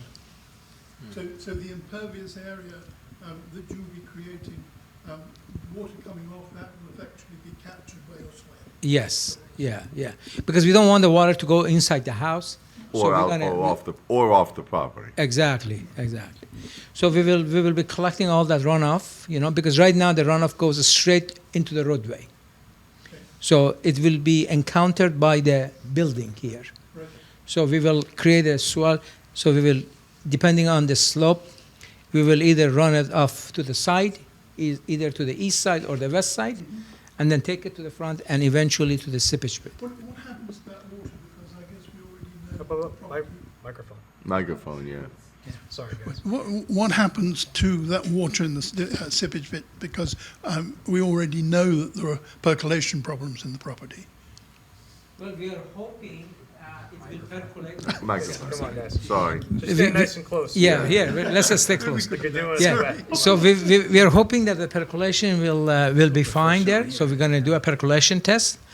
If it doesn't drain, either we have to increase the size of the seepage pit, Okay. and then we will have open grates on top of the seepage pit, so water will evaporate and then also will overflow into the surrounding. There is nothing else we can do because there is no storm main that we can connect the overflow pipe into it. Right. So it's going to be basically hydration or evaporation. So if the committee were to establish some kinds of procedures that you should follow, if it turns out that the pit is insufficiently large, you would be happy with that? Of course, we will do that, yeah, no problem. We'll comply. What we do is we usually have our engineer work with the applicant to come up with an adequate measure to keep the water on the property. And we trust the expertise of our engineer to develop that. So what I was mentioning earlier was this will be conditioned on a lot grading permit. So it'll be handled at the township engineer's desk with lot grading. We'll get into some of the additional details on ensuring this meets our minor development standard, which is what this will be. This will be a minor development. It does not appear to be over a quarter acre of new impervious, right? And the limit of disturbance will be well under an acre. So this will meet our minor development standard for a couple-inch storm that has to be attenuated into the dry well. And then, as the engineer stated, there's a lack of infrastructure in the area that the overflow can be connected to. So then we'll be looking at anticipating that overflow during larger storms and ensuring that it drains as the property does today and alleviates as much adverse impact as possible to anybody else. I understand. Thank Can you. I ask a question about that? Yes. So there's one seepage pit plan now, it looked like it was in the driveway, and there's a potential that your driveway, for lack of a better term, gets larger when the township doesn't want to improve the road up the road, so they're gonna give it back potentially, right? Or let you lease it or something like Yeah, that, right. right? So if more seepage pits were needed than just one in the current driveway, would that be where they go if there's overflow? Because I've seen, So the applicant in their application, and their contractor would construct, would include the extension of that roadway as a private driveway. That impervious coverage that is in the paper street is inclusive to their development application as a minor development. So their dry well will Need to get larger. it'll address both this home on the lot as well as at least some offset for what might be down gradient that can't be drained back to it, right? Because they're going to be extending the roadway from where it doesn't exist currently. So that'll all be inclusive to the stormwater management calculations. It's just not inclusive of your zoning calculations relative to the lot boundary. So yes, there's a potential that that dry well may turn into two. It may turn into a different type of configuration, like the arch vault systems we see, or something else based on the soil conditions under the driveway and where they believe is the best place to put it. And then I concur. If I don't concur, then we'll go back and forth a couple times. Good. Okay, great. Any other questions, sir? Yeah, I had a further question. On the doing the construction, doing the foundations to the property, will it be necessary to blast? We don't believe so, but if it's a requirement, then obviously we will work with the township engineer to secure the proper permits and also meet their condition. Well, I guess the concern, and I remember the Hold the previous, mic up a little bit. I remember the previous hearing on this property. It was raised as an issue. Is that we have this gas pipeline, which is really quite close to this property, and one would think that at the very least it would be a good idea to have a chat with the owners of that pipeline to see how safe it would be to carry out any blasting operations on this property where that pipeline is concerned. Absolutely. Yeah, they would have to, yeah. That will be a requirement to basically inform all the property, Fair enough. neighboring properties, as well as all the utilities. Okay. And this maybe is more crossing T's and dotting I's, but when you went through the variances, the one variance that you need as a result of going to the C zoning, some reference has been made to it, but I don't think at any point anybody has actually specifically pointed out that there is a need for an approval for waiving the 3-acre minimum area. So, sir, we will have a professional planner testify whose job it is to speak to all of the variances and justify each one of them. Yeah, Okay. that's not the engineers. That will come back Yes. as another hearing. That's- No, Oh, tonight. That's the this evening. gentleman sitting here. Great, appreciate it. You're welcome. Thank you. Thank you. Thank you. Yeah, sorry. Any other audience? Okay. Come on up, identify yourself, tell us where you live, and Hi, I'm Larry Fast, Lawrence Fast, if you want the formal name.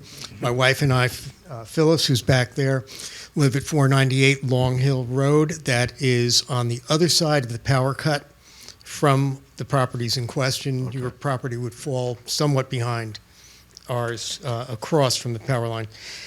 A question which was already just asked partially, what was about excavation and blasting. Has there been any determination on that? I mean, any sample, again, because I'm worried about the Transco pipeline? No, we haven't done any geotechnical engineering activities on the site, but if it's required, we will do one during the construction, before construction starts. Well, pertinent to that, I'm sure as you're aware, recently the public service electric and gas towers were replaced in 2020 to 2021, and they had to do some significant engineering to get their new tower bases in, even though they're not very big. They're considerably smaller than a typical cellar would be. But and I was one of the agitators on it, to get Transco inspectors there regularly during the construction, because that is a 36-inch high-pressure interstate main. This isn't just a little local gas line. This is a a really big problem. And that blow-up we had in Edison a while back We have was... to swear you in. Before we go any Oh, further, I was please going to go let you right finish your thought, but let me get you now. Do you swear or affirm that the testimony you're about to provide Or have given. is and will be the truth, the whole truth, nothing but the truth, so help you God? So help me God, yes. Keep going. Good. Just that one in Edison was an 8-inch, and we're talking a 36-inch. So we're very careful about it, and the contractors and PSE&G themselves, I guess being in the gas business, was very helpful for that.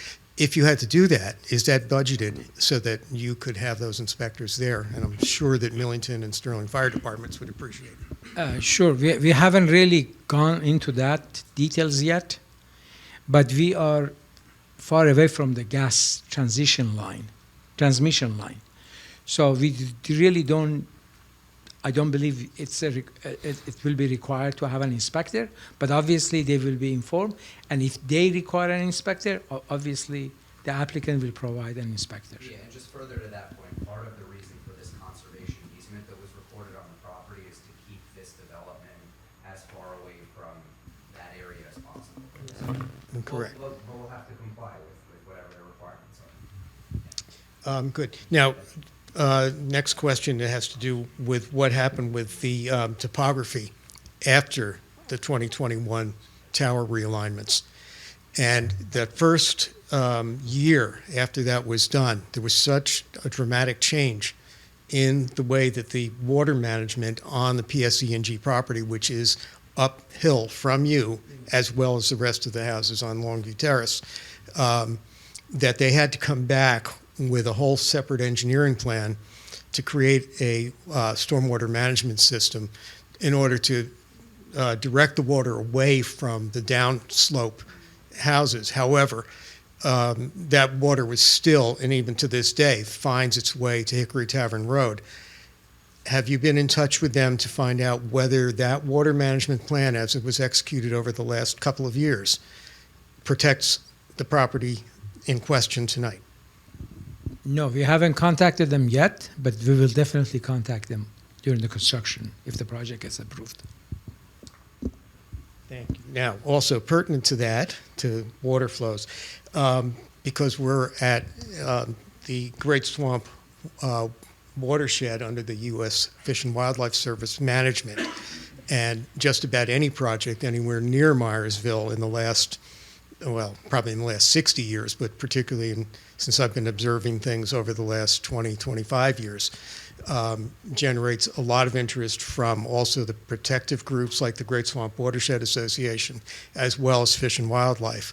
Have they been brought in for any discussion? I've seen the project papers that PSE&G have prepared in advance, and it's like a phone book.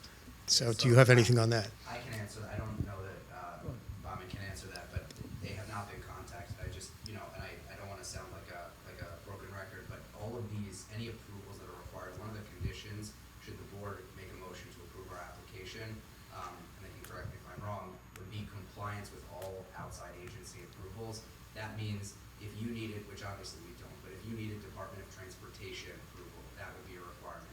If you needed Department of Environmental Protection, that would be a requirement. If you need Fish and Wildlife, that would be a requirement. So your questions are excellent, and I think you clearly live in the area and know exactly what the issues are. We would be required to comply with every single one of these necessary outside agencies. Yeah, our approval doesn't excuse any other required approvals from any other agencies. If this might help you understand, what this board does is adjudicate whether or not this complies with the zoning, right? So if they need a variance, they need a variance, but all this other stuff that you're referencing, again, valid concerns, that's for a completely different body. There's a lot of different, bodies that have interest in this. Theoretically, we could say yes, and the project may not even be built because of some other issue that, Right. Exactly. And just as a follow-up on that, that's the reason I'm asking the engineer here and the applicant, because I know very well the function of planning and zoning from some of my other work. And it's good to have a lot of the information ahead of time if you're going to get stonewalled by the federal government at some point, or something having to do with the water management from our major interstate utilities, then it would, I would just think it would be good to know, and you're the guys to ask, and I don't I understand it's not this local board's jurisdiction. Thank you. Thank you.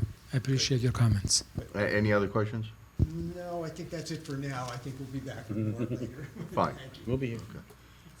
Any other questions from anyone else in the audience? Okay. Hearing none, I'm going to close it for questions. Yes, so Witnesses. Chairman, I intended to call my architect and my Yes. planner, unless, in the interest of time, I know that there's another application. Don't worry about that. That's our problem. I was just gonna ask if you wanted to hear from the architect. The planner is absolutely necessary. The Yes. architect- No, you have an application. Don't worry about anything else. That's our issue. Okay, then we will call our architect. Yes. And he can speak with the floor plan. You have the right to put on your full,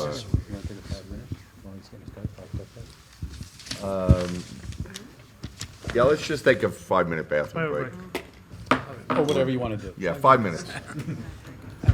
All right. Why not?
at 8, Nine.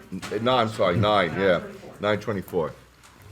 All right, so go ahead, your architect? Sure, so our All right. next witness is our project Swear him in? It's already sworn. Oh, he's already sworn. Okay, just give us your credentials so we Yep. can... Yeah, so I graduated with my bachelor's degree of architecture in 2013. I got my license in 2019. I've been in good standing since. Licensed in the state of New Jersey. I've been in front of the board, numerous boards. Long Hill, it's been a while since I've been back, but, so yeah, happy to be here. Good, we qualify you as the next. What was your name, sir? Javier Last name, please? Fuentes, Fuentes. N-T-E-S. Gotcha. All right, Yes. thanks. Sounds good, all right, go ahead. So Javier, if you can please walk the board briefly through the floor plans and the elevations. Yeah, absolutely. Yeah, we'll keep it nice and short. So basically, we have the basement, first floor, second floor. On the basement, we have the two-car garage, the stairway up that takes you to the first floor with an access from the front here. There's a doorway here. And then there is the basement area over here on the side for storage. You take the stairs up, or you can take the stairs from the outside going up over to the balcony where it takes you to the front door. And here you're at the first floor. So a nice big open open concept space with a family room on the side, living room in the back, dining room and kitchen with a powder room and a closet. And then going up to the second floor, we have our access to this level, which is taking the hall space and minimizing the dead space of a hall space and really trying to maximize the square footage, the use of the square footage on the interior to create these good-sized bedrooms for each of these. So we have 4 bedrooms and 3 bathrooms, with the third bathroom being a Jack and Jill shared by 2 bedrooms. The elevation, which shows on the bottom right, shows the front elevation, and I know that there was an error noting that as a side elevation. This is the rear, and we have our sides on this side. So on the front, you can see this is that entryway I mentioned with the garage, the stairway that takes you up to the balcony where we have our entrance to the first floor. You can see on the back rear elevation where we have the difference in the grade. You can see that the first floor is not too far off from where we have our exterior balcony, rear deck. And so you can see the design of the elevation being an exterior stucco, metal, and a lot of glass to make it really nice. And we have it's a much more modern approach to but not uncommon, in some of the new construction that you're seeing now. And that would, summarize the design overall for the plans. And, any questions or comments, I'm hoping to. On the page you were just on, Yeah, sure. can you tell me I read it earlier, can you tell me the complete height of the house? Because it looks as if it's, well, you tell me. Well, yeah, so we have our marked elevations here from the front at the edge of the basement up to the top at 32 feet. And then on the back side, you can see that it's much lower. So it goes up to, it's 25 feet from here to the top from the grade there as well. Let me just make sure. Yeah, that's right. That's correct. So I thought I Correct. saw that the dark area at the top was, the measurement was below that, but perhaps my memory fails me. Oh, no, yeah, you can see it. So basically what we have is we have the one long dimension, but then we have a breakup of each of these sections. So this portion of it here, this is a 2-foot section. Then it goes from there floor to floor, but this is the overall. And what's the overall again? Yeah, so it's 25 on the rear, and then over to the front, we have 32 and 32, correct. Okay. Yep. So it's within the height. Yes, correct. Yeah, and then I believe there was that question prior about the, sort of exposure of the basement, right? Because there is the concern of the height, but as you can see, on most of the building, the basement is covered, right? So it's It's below ground level. correct, below ground, exactly. Okay. Any questions about the house design? Paul? Just curious, why'd you go with the flat roofs to avoid the variance if it would have been a height if you did a hinge roof or something like that? We felt that in this design, it's really about trying to maximize the front, the square footage inside. Having to take up a roof, would essentially, a pitched roof would change the height of the building. And so, thinking about the concern of the slope site, and also taking into that account the differential that we're working with, from the front and the back, we wanted to simplify the design in terms of that. I mean, a flat roof is a lot more maintenance. I was just curious. Oh, no, yeah, well, it is a design. They don't last 10 years, they're leaking here. Yeah. What? It's a design concern for sure, but, it's something that I know there's a lot of different technology that's going into flat roofs now that make them more reliable. Yes. How are you accounting for that? I mean, are you doing a roof that is more modern than a normal, are you pitching it so it? Yeah, so there'd be, in this case, there'd be a tapered insulation roof over the top to be able to get the water off and shed off properly, obviously, because this is not, it's when we say flat, not truly flat, obviously, There will be a right? pitch? Oh, that's what I Yeah, meant. so there's going to Okay, be there will be a something pitch, yeah. inside of above this with tapered insulation and materials like like you would have taupe. on gutters, but it wouldn't be a gutter, it would be drained off Right. the roof. Yeah. Right, correct. Any other questions? Is there an elevator in the house? Wait a minute, I'm sorry? Is there an elevator in the house? No. The house could use an elevator. No, I know, right? James Bond house, right? You have a question? I was just wondering, how many other houses of this design have you done? I'm sorry, how many designs? Design, is this, I mean, you say it's a popular design, it's just kind of. Oh no! What I say is in the newer construction, there's a lot more of this style that you're not commonly seeing from the older construction with the pitch roofs and that sort. So that's why I mentioned it's a more modern look than it is a traditional standard construction. And that, one of the reasons for that was because of the slope in the front and not wanting to go over the height. Right.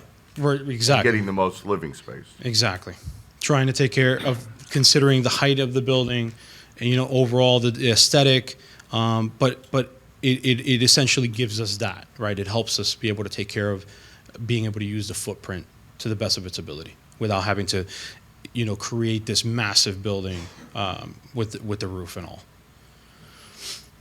Any other questions? So, Yes. I know you said it was mislabeled. This lower right is the front, I guess, right? Correct. Yes. So the sliding door is the front door, or? There, yeah. So we have a proposed design for with could be a sliding door, but it's going to essentially be something that's a little bit more modernized that has one operable door, and then others that could function in other matters, But other ways. The design right here, obviously, things could change though, is that the Sure. first floor Yeah. is above the ground, right? Mhm. So you can't, you actually have to walk up. I think it was said before. Yeah. You have to walk up to get to the front door. Yes. As opposed to being from the ground level, you can't get to the front door. Correct. Any other questions concerning the design? Okay. Our experts, I don't have any questions. engineering? No? Okay. You have any? I'm good. Any member of the public have a question for their architect concerning the building? Oh, wait. Oh, I'm sorry. Okay, hearing none, I'm going to close it to the public for questions about the architect. Anything else you want to tell us about the building? No, that pretty much summarizes it, and I think the questions that you have are, perfect to exactly what we're looking for here. What would be the color of the building? That I wouldn't really know just yet, but I mean at the moment we're really kind of going through the design as a very simple white, and, a little more contrasting colors, right? But maybe later in the day And the surface may is going to be a change. stucco look? Yeah, at the moment, right. That's where our design intent is for a white stucco and glass and black metal look at the top. Okay. Anything else? Sure. With that, I'll call my next witness. Oh, okay. This is it for the architect? That's it for the Okay, architect. all right. Thank you. Thank you. I'm gonna leave this. Oh, you're good. You got yours. Okay.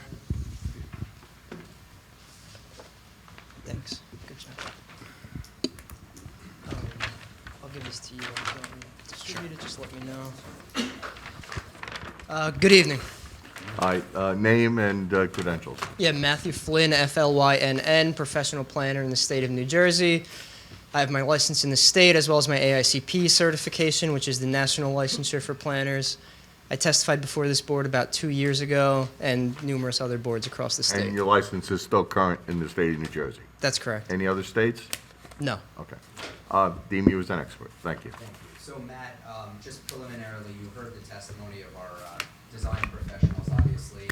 Just to reiterate, and then I'd like you to take it away, but the variances that we have remaining for the application, to be clear, are for the front yard setback being at 33 feet instead of 75, based on the C zoning. We have the side yard setback has now been shifted based on the neighbor's request from 10 to 15 feet, where it's still deficient of the 25. And then finally, we've got, and what we suggested we would do is ask for the critical slope variances out of an abundance of caution, given that we are shifting the house by 5 feet, and without bringing up AutoCAD and all that, we're not sure. We may run afoul of that 1,500. And I believe that would be it. So with that, I would ask you to please, Just one more, Sure. the street frontage. and the street Street frontage, frontage. which may end up becoming a planning variance if it is vacated, because then we would not front on a street, because it would be vacated in our favor. But, so if you could speak to those variances, please. Sounds good. So just by way of background from a planning perspective, here the question before the board this evening is not whether a single-family home is appropriate for this property or whether it belongs here in the first place. Whether it's the C zone or the R4 zone, single-family dwellings are a permitted use in the zone. We're not proposing a subdivision where we're trying to get more than one home. We're not proposing any non-permitted uses such as multifamily or anything like that. Here we're simply proposing what's permitted in either of those zones.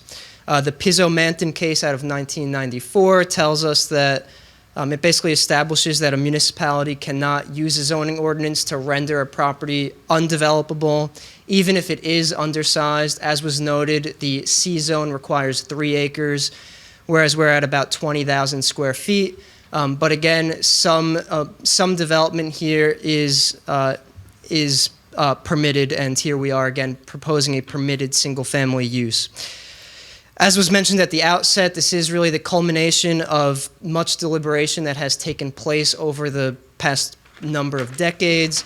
It was approved for single-family dwellings twice. Conservation easements were created, essentially mapping out where that development footprint should occur. The board had already acted on, it might not have been this board, but in the past, regarding that front setback variance that we're seeking again. In that 2002 resolution, the board noted that some level of variance relief is inevitable for this property since this is highly encumbered by steep slopes. And of course, we had the 2023 master plan recommendation that this would be rezoned to R4, which would actually eliminate a couple of variances further. As was noted, this property has been sitting vacant for a number of years, but just to reiterate, that's not because the question is whether development should occur here in the first place, but on the contrary, it has been established in, I would say, multiple instances that single family is appropriate for this property. It just so happens that there were unfortunate delays that were beyond the applicants at that time, control. So again, the applicant really is trying to finally provide what has long been in the works for this property. Here we're looking at a lot area of 20,931 square feet. Again, 3 acres is required in the C zone, but only 20,000 square feet is required in the R4 zone. Again, the 2002 application sought to acquire land, essentially bringing this up to the 20,000 that's permitted in the R4 zone. But again, a variance would be required since we are in the C zone, since we do not have the 3 acres. Again, just the variance relief that we're seeking is front setback 33 feet is proposed, 75 feet is required in the C zone. Side setback, we have agreed to go up to 15 feet, whereas 25 feet is required in the C zone. Importantly, only 10 feet is required in the R4 zone. Again, that's not the zone that we're in, but we are situated in an R4 zoned neighborhood. All of our neighbors around us are also in that R4 zone. So I think that providing that setback of 15 feet is actually in keeping with the requirements of this neighborhood that we are really a part of. And finally, the steep slope disturbance and the steep slope setbacks. We heard that potential variance would only be required to accommodate that greater side setback. We just haven't run those numbers since that was something we agreed to on the fly.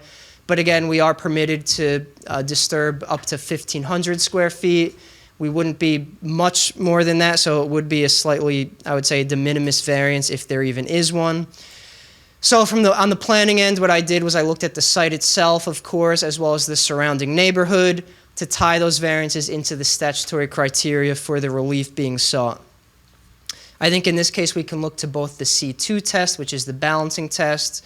The benefits of the application as a whole substantially outweigh any detriments. And we can also look to the C1 test, which is the hardship, and we heard about all of these encumbrances on the property.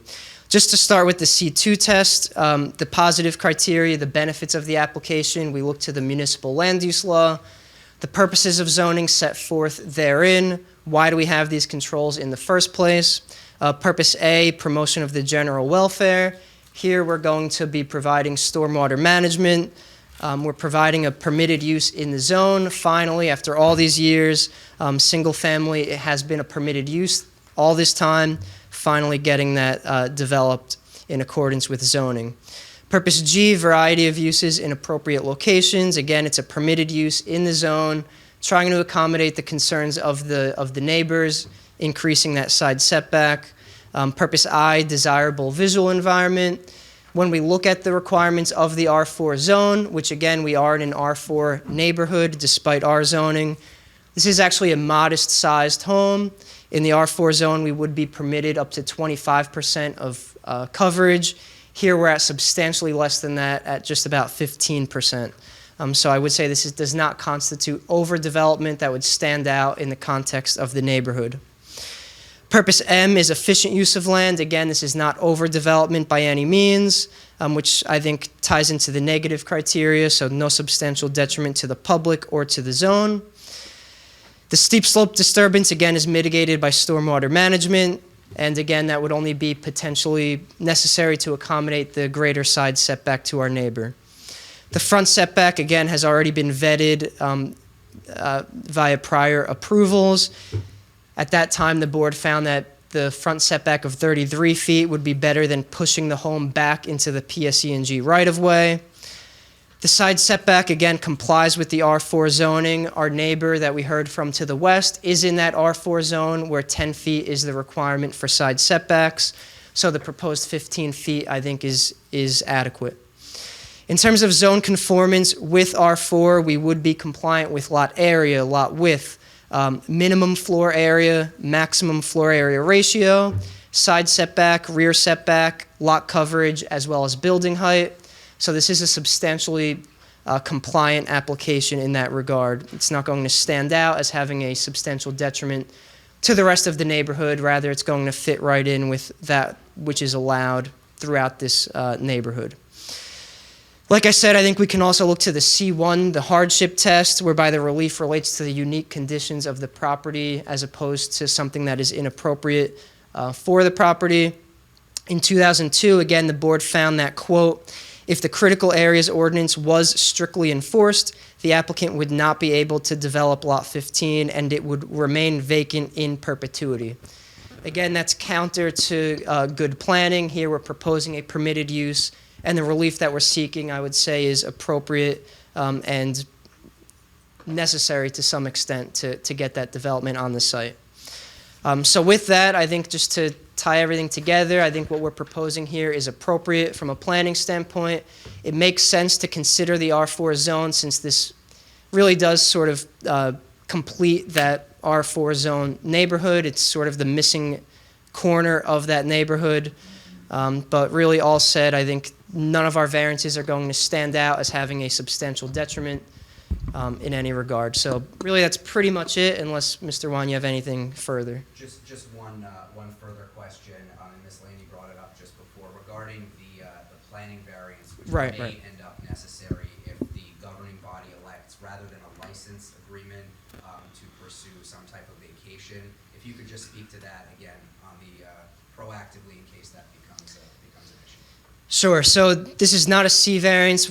We're calling it a quote-unquote planning variance, since this is a requirement that comes from the municipal land use law, not the township zoning ordinance.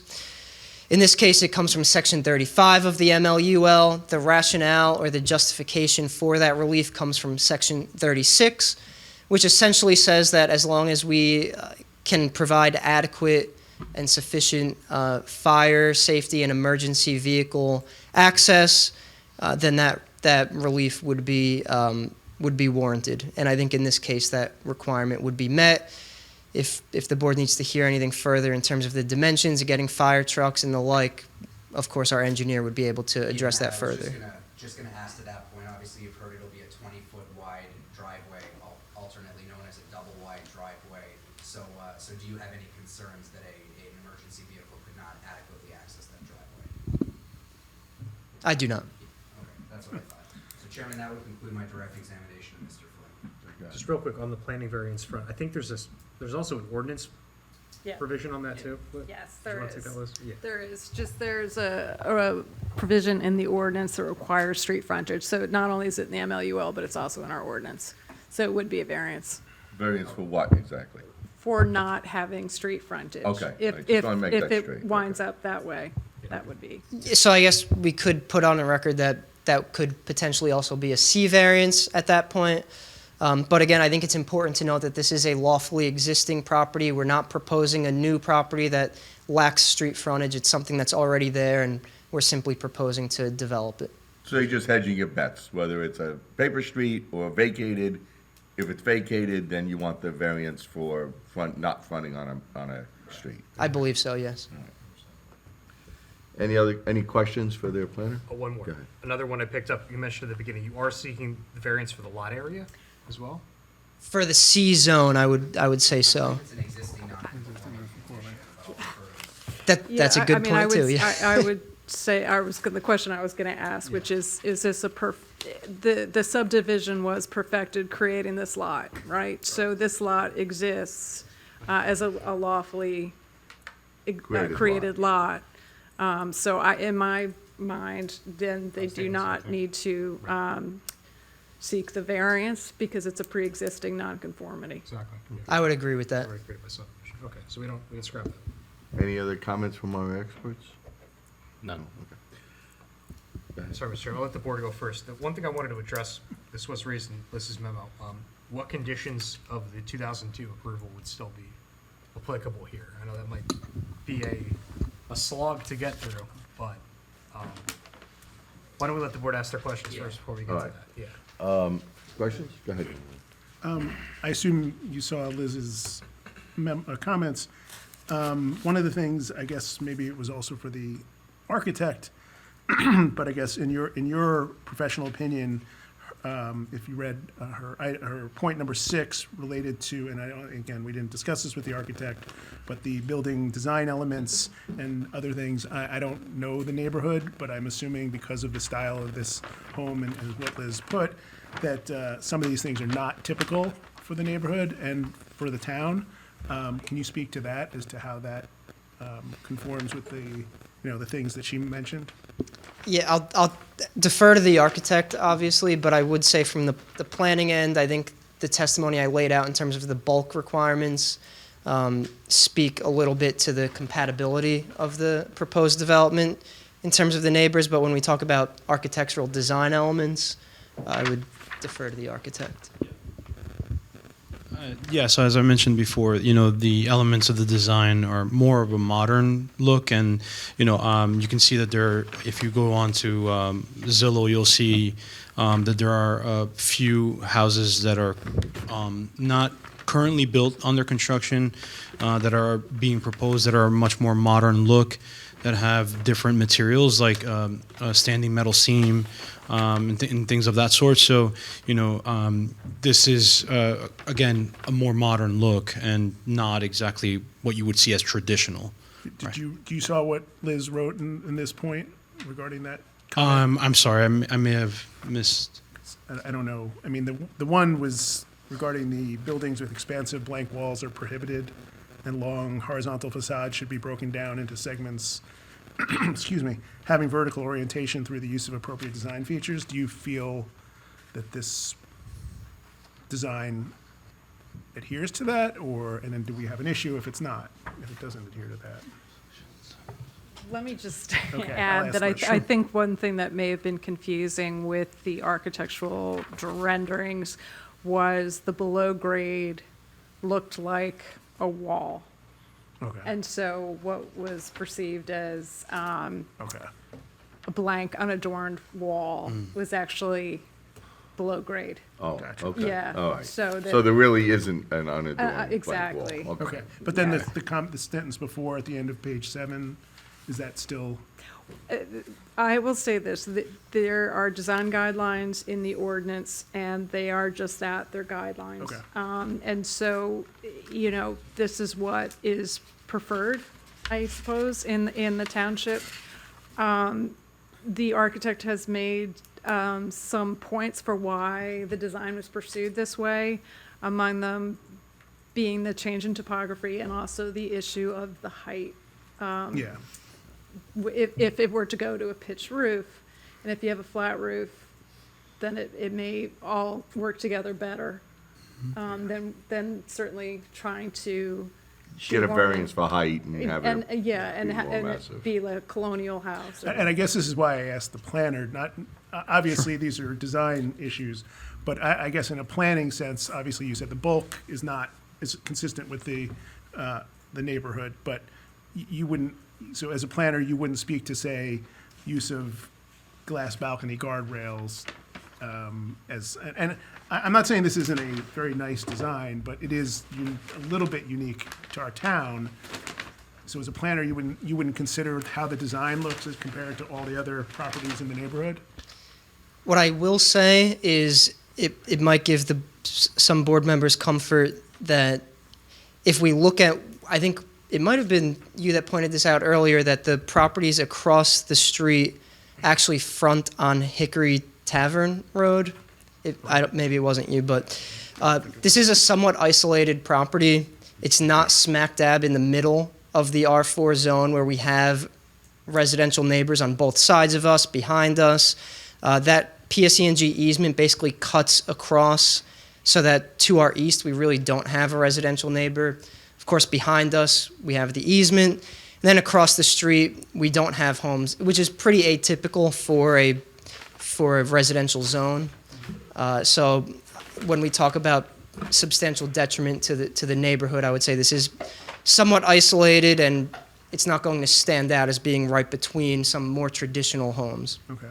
And one last question, sorry, and I don't know if this is going to be too time-consuming or if this is even appropriate, maybe even for Liz, but Liz mentioned earlier I guess, and I'm going to get this wrong, some reference that this was an example used of a C zone that should be maybe turned into an R4. I guess in your opinion as a planner, and I don't want to get into like what the thought process was or why C zones exist, but in your planning experience, do you feel that this should probably be an R4? A loaded question. It's I a little assume bit. I know your answer, but Yeah, I mean, I think it makes sense for sure to come to that conclusion. That would obviously not be something that we figure out tonight in this setting. But it could be a rationale for saying. I would say a lot so, of the yes. things that are inhibiting the construction here because of the C zone wouldn't inhibit you if it was an R4 zone. So by almost nature of the fact that this is zoned, perhaps some people would think incorrectly, it might be one of the rationales for allowing for development here. Yeah, I think something I tried to say before was that this is sort of the missing corner. If we think of the R4 zone in this area as a square, you basically have this PSE&G easement that cuts off one of the corners of that square. And then this property was also taken along with it. I don't know why, even though this has been a privately owned property for some decades now. So by hypothetically, if this were flipped to R4, it would complete that shape. It wouldn't stand out as being some, I'll say, random R4 property that's off to the side or anything like that. Okay, thank you. The master plan also recommended that it Yeah. shift to residential zone. I have a question. I'm not sure if it's for you or for the architect. I don't see any lighting design On the this- outside, On the outside at all. Is it all going to be under cantilevers or? I like those. Good, yes. Yeah, 1,000-watt candle on, yeah. Okay. It only affect one neighbor. Yeah. Yeah, I mean, I wouldn't say, I mean, you know, no, there's not currently shown the design for it, but I can say that at the very least, from a zoning perspective, you know, the design of any lighting on the exterior would be intended to not, Down facing you know, and not. yeah, exactly. No pollution, light pollution, you know, disturbing the neighborhood and all that, so. So it'd be a light next to a door, a light next to, That would require, yeah, that would be required to meet the code requirements, especially that, exactly. The entryway at the door, the stair. garage. The garage, correct. Is that something you guys would be willing to stipulate too? All the lighting features on the outside, either shielded or directed downward, no light spillage? Absolutely. Okay, there you go. There you go. Good catch. All right, any more questions for their planner? Does any member of the public have a question for their planner? No questions, and close it to the public. Thank you. You're welcome. Thank you. All right. Any other witnesses? No other witnesses. Okay. Do any members of the public have a comment concerning this property? Actually, Mr. Chairman, before we do comments, I hate to go back to this, but the Yeah. conditions from the prior approval. Oh, yeah, that was a question. Yeah, why don't we go through that? Okay. Before anybody gets Good. up, because this might be. Okay. So, Mr. Sobieski, I went through them while everyone was talking. Yeah, I was trying to do it as well. I actually don't believe any of them would remain applicable, if only because Mhm. things that needed to be perfected, like the subdivision and Right. conservation easements. Would were have been part of that perfected. prior approval. And a number of the comments appear, again, I don't have the benefit of the prior plans, Mhm. but a number of them, or the vast majority of them appear calibrated specifically to that submission, say you'll revise the from zoning board to planning board on the plans, you'll revise the size of the pipes. So I think, I don't know if you're comfortable with this, but I would recommend just stipulating that we would comply with the board, this board professionals' comments, both in their letters as well as, you know, post-approval. And I think that would take care of overriding anything unless there was something specific. Yeah, I'm of the same opinion, Ben. Most of them seem to just be kind of irrelevant to this particular project. Let me just run through them one more time. Signature block on the plans, drainage improvements. Yeah, plan revisions.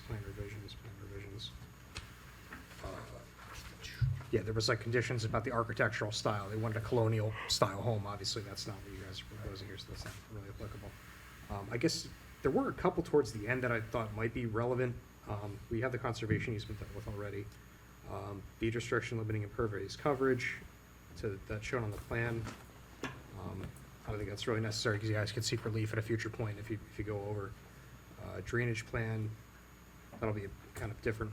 We have the grading permit going on here. Yeah, roadway extension should be drawn on the plan and constructed with the approval of the township engineer, no longer applicable.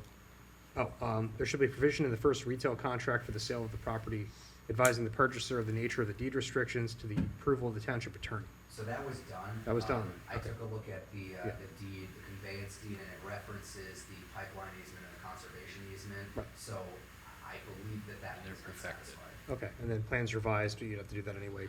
Correct. So, yeah, going through it, yeah, I think you're right, unless Joe have any other thoughts, I think we can just kind of scrap all that. I'm comfortable with it. Okay, cool. Okay. I would just, maybe perhaps in your resolution, in your conditions, make reference of the relief, the discretion of the relief in the replacement of the plan being with the engineer. Of course. And then that way I can just have the leniency to do what needs to be done. For the grading? Yeah, the right, water. right. That basically, maybe cross-referencing those conditions, Mhm. that they are effectively replaced by the review by my lot grading. Okay, understood. Okay, now getting back to the public, any member of the public wants to make a comment concerning this application? Okay, close it to the public. Any closing statements? Yeah, Chairman, I will keep it brief. I appreciate the board's time this evening. This is, as I was explaining to Ms. Laney and Mr. Beach during the break, I predominantly work on multifamily commercial applications, larger scale applications, and every once in a while I get a single family house. This is the first single family house I've worked on that had this many nuances as part of the application. Typically I'd like to put a deck on the back of my house and I need a rear yard setback variance because my house sits where it sits. This is obviously a number of conditions.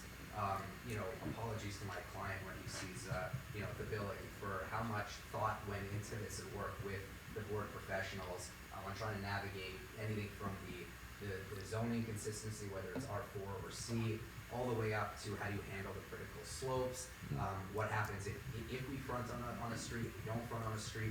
So these are all things that make this an incredibly unique piece of property and therefore a unique application, coupled with the fact that some variation of this very application was approved over 60 years ago. And so I think I would respectfully request that the board, having heard the testimony tonight, the stipulations made on the record, including to shift the proposed development 5 feet to accommodate the immediate neighbor's concern, as well as all the improvements that are being made in stormwater and drainage that will be only an improvement from what exists today, not detrimental, including an aesthetic that is unique but sits on a unique piece of property, and ultimately the conditions that have been put on the record and will be part of any resolution. I would respectfully request that the board approve and grant the application as presented this evening. Thank you. Okay. Jonathan, would you like to start the Sure, why deliberation? not? Thank you for the presentation and for the applicant for being amenable to suggestions and requests within some reason. I think that to start with, the one thing and the questions I was asking is that's really limiting the ability for you to do anything within the without variance is the C conservation zone, and I think that the case has been made in many areas that perhaps this is not the appropriate zone for it, but it is the zone that I think we all agree that it is. So in terms of the hardship, I think that's the main thing I'm seeing here is the fact of the matter is the minimum lot area for a conservation zone is quite large. And because of the size that you would be required to, I guess, if it was that large, you would probably meet all of these, most if not all of the variances you wouldn't need if it was that size, and your lot is about 1/7 of that size. So I think that the fact that you're in a C zone but so undersized for that zone, and even in comparison to some other properties we've seen here where we see undersized lots in the zone, in maybe R4, this is way undersized for the zone it's in. So I think that's a large, even though as a lot in an R4 zone, it would be a pretty normal, I think, size lot.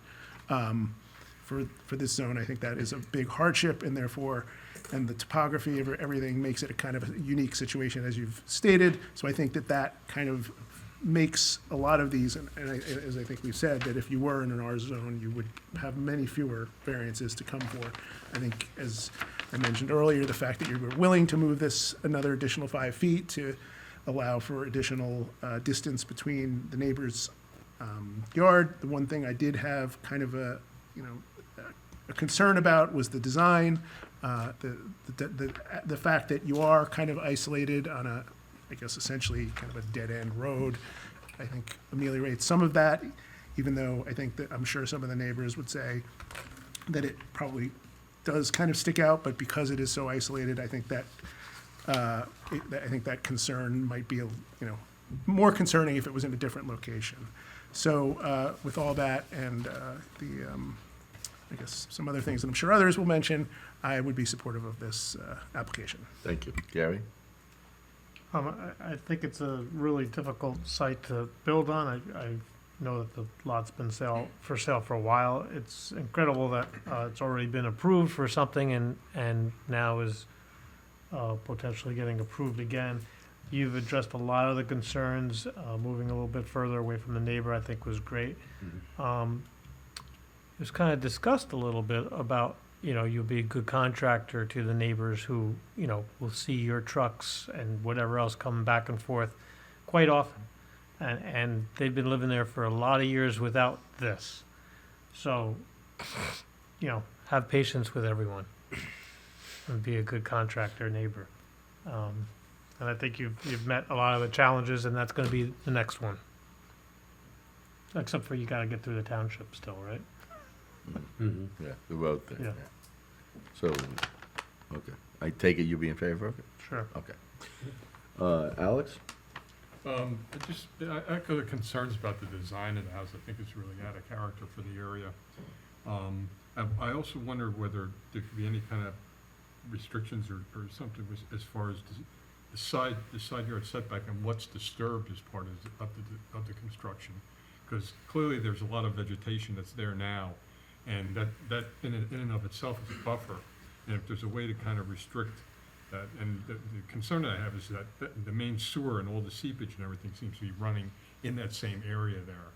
And I'm just wondering whether that 5 feet is really gonna be enough to kind of meet that desire of the buffer that the neighbor was asking about, that I think is kind of important to the construction of the house.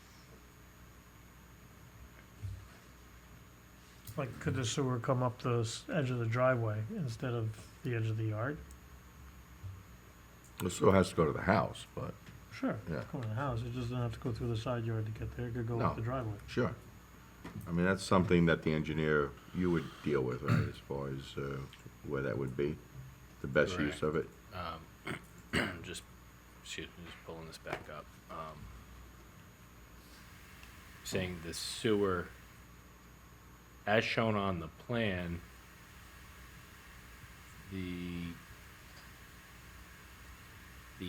I think it's a force main, yeah. Is it a force main? No, not necessarily. The sewer lateral from the clean out is in the driveway, not in the side. Oh, okay, so it's lawn already in area. the driveway, okay. Right, so I think that will offset by the 5 feet to the westerly side of the driveway where it is currently proposed.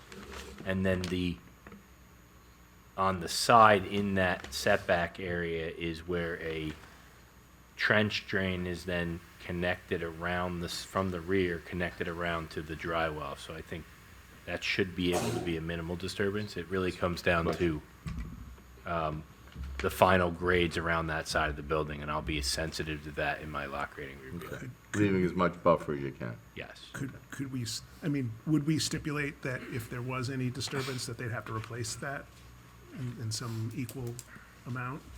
Yeah, replace any trees, any buffer trees. Anything within 50. Yeah, Yeah, it's your discretion. yeah, I would say that We would, could put that as a put that condition. in. So we have more buffer. Okay, Alex, Paul? Yes, I think the client, Mr. Costin, his representatives did a great job presenting everything. I think we did the best we could as far as neighbors. We had, they had moved the house over 5 feet, which is, the most you say you could go. I mean, we did what we could. So I'd be in favor of passing this. Thank you. Tom? A lot's been said, and I'll echo it. Yes, the house is different than the colonials that are built in the area.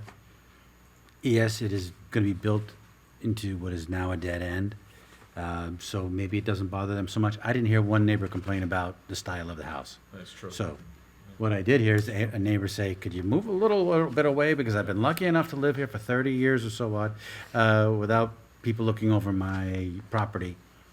You were lucky for that period of time, but this house has been approved, as you said, for 60 some odd years to be built on this property with the conditions that we have discussed this evening. So your willingness to work with us tells me that this application, I'm in favor of about passing this application. Thank you. Got that out. Yeah, I'm concurrence with the rest of the board. I think that you've put a lot of time and effort into design, and I understand the flat roof, I understand the slope and trying to get the most living area out of it. You know, and, you know, it may not go with the rest of the neighborhood, but there really isn't the rest of the neighborhood. There's no other really houses around it except for the one that the person testified to. And I don't think it'll really be that much of a detriment, that design. Designs are different everywhere you look. I mean, there's houses, we have eclectic neighborhoods. They're not all the same cookie cutter house, so. And you've worked with us, you know, with, as far as the location of the house, you've worked with us other things, so, and you'll be, you know, working with our engineer for those other matters. So I would be in favor of it. So do you want to? Yeah, give me one second, take one Yeah, minute, Mr. Chairman. think.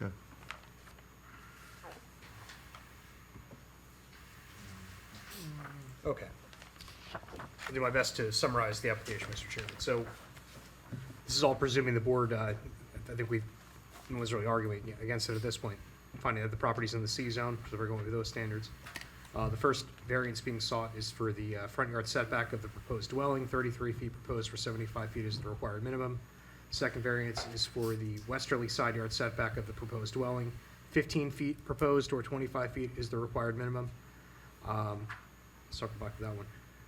Applicant is seeking variances for development within critical areas and setback from critical areas to the extent needed to permit the house to be shifted 5 feet to the east if they go over that 1,500 square foot threshold. Applicant is also seeking a variance from the ordinance for development upon a lot without street frontage. The retaining walls they've noted are going to be compliant, so those are no longer applicable. Did you guys also want to seek a lot coverage variance to the extent needed for the shifting of the house? I don't know if that's. That's a good point. To the Yeah. extent that it is needed, Yeah.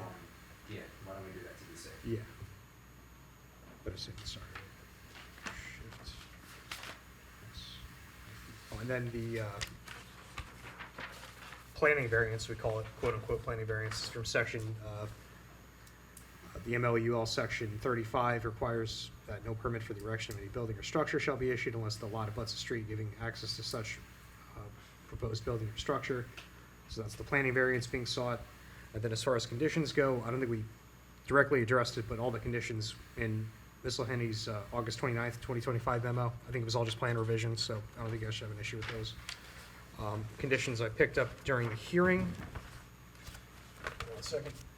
Okay, the applicant shall get a roadway extension approved from the township, either as a driveway with a license across the right-of-way or via a relinquishment of the right-of-way by the township.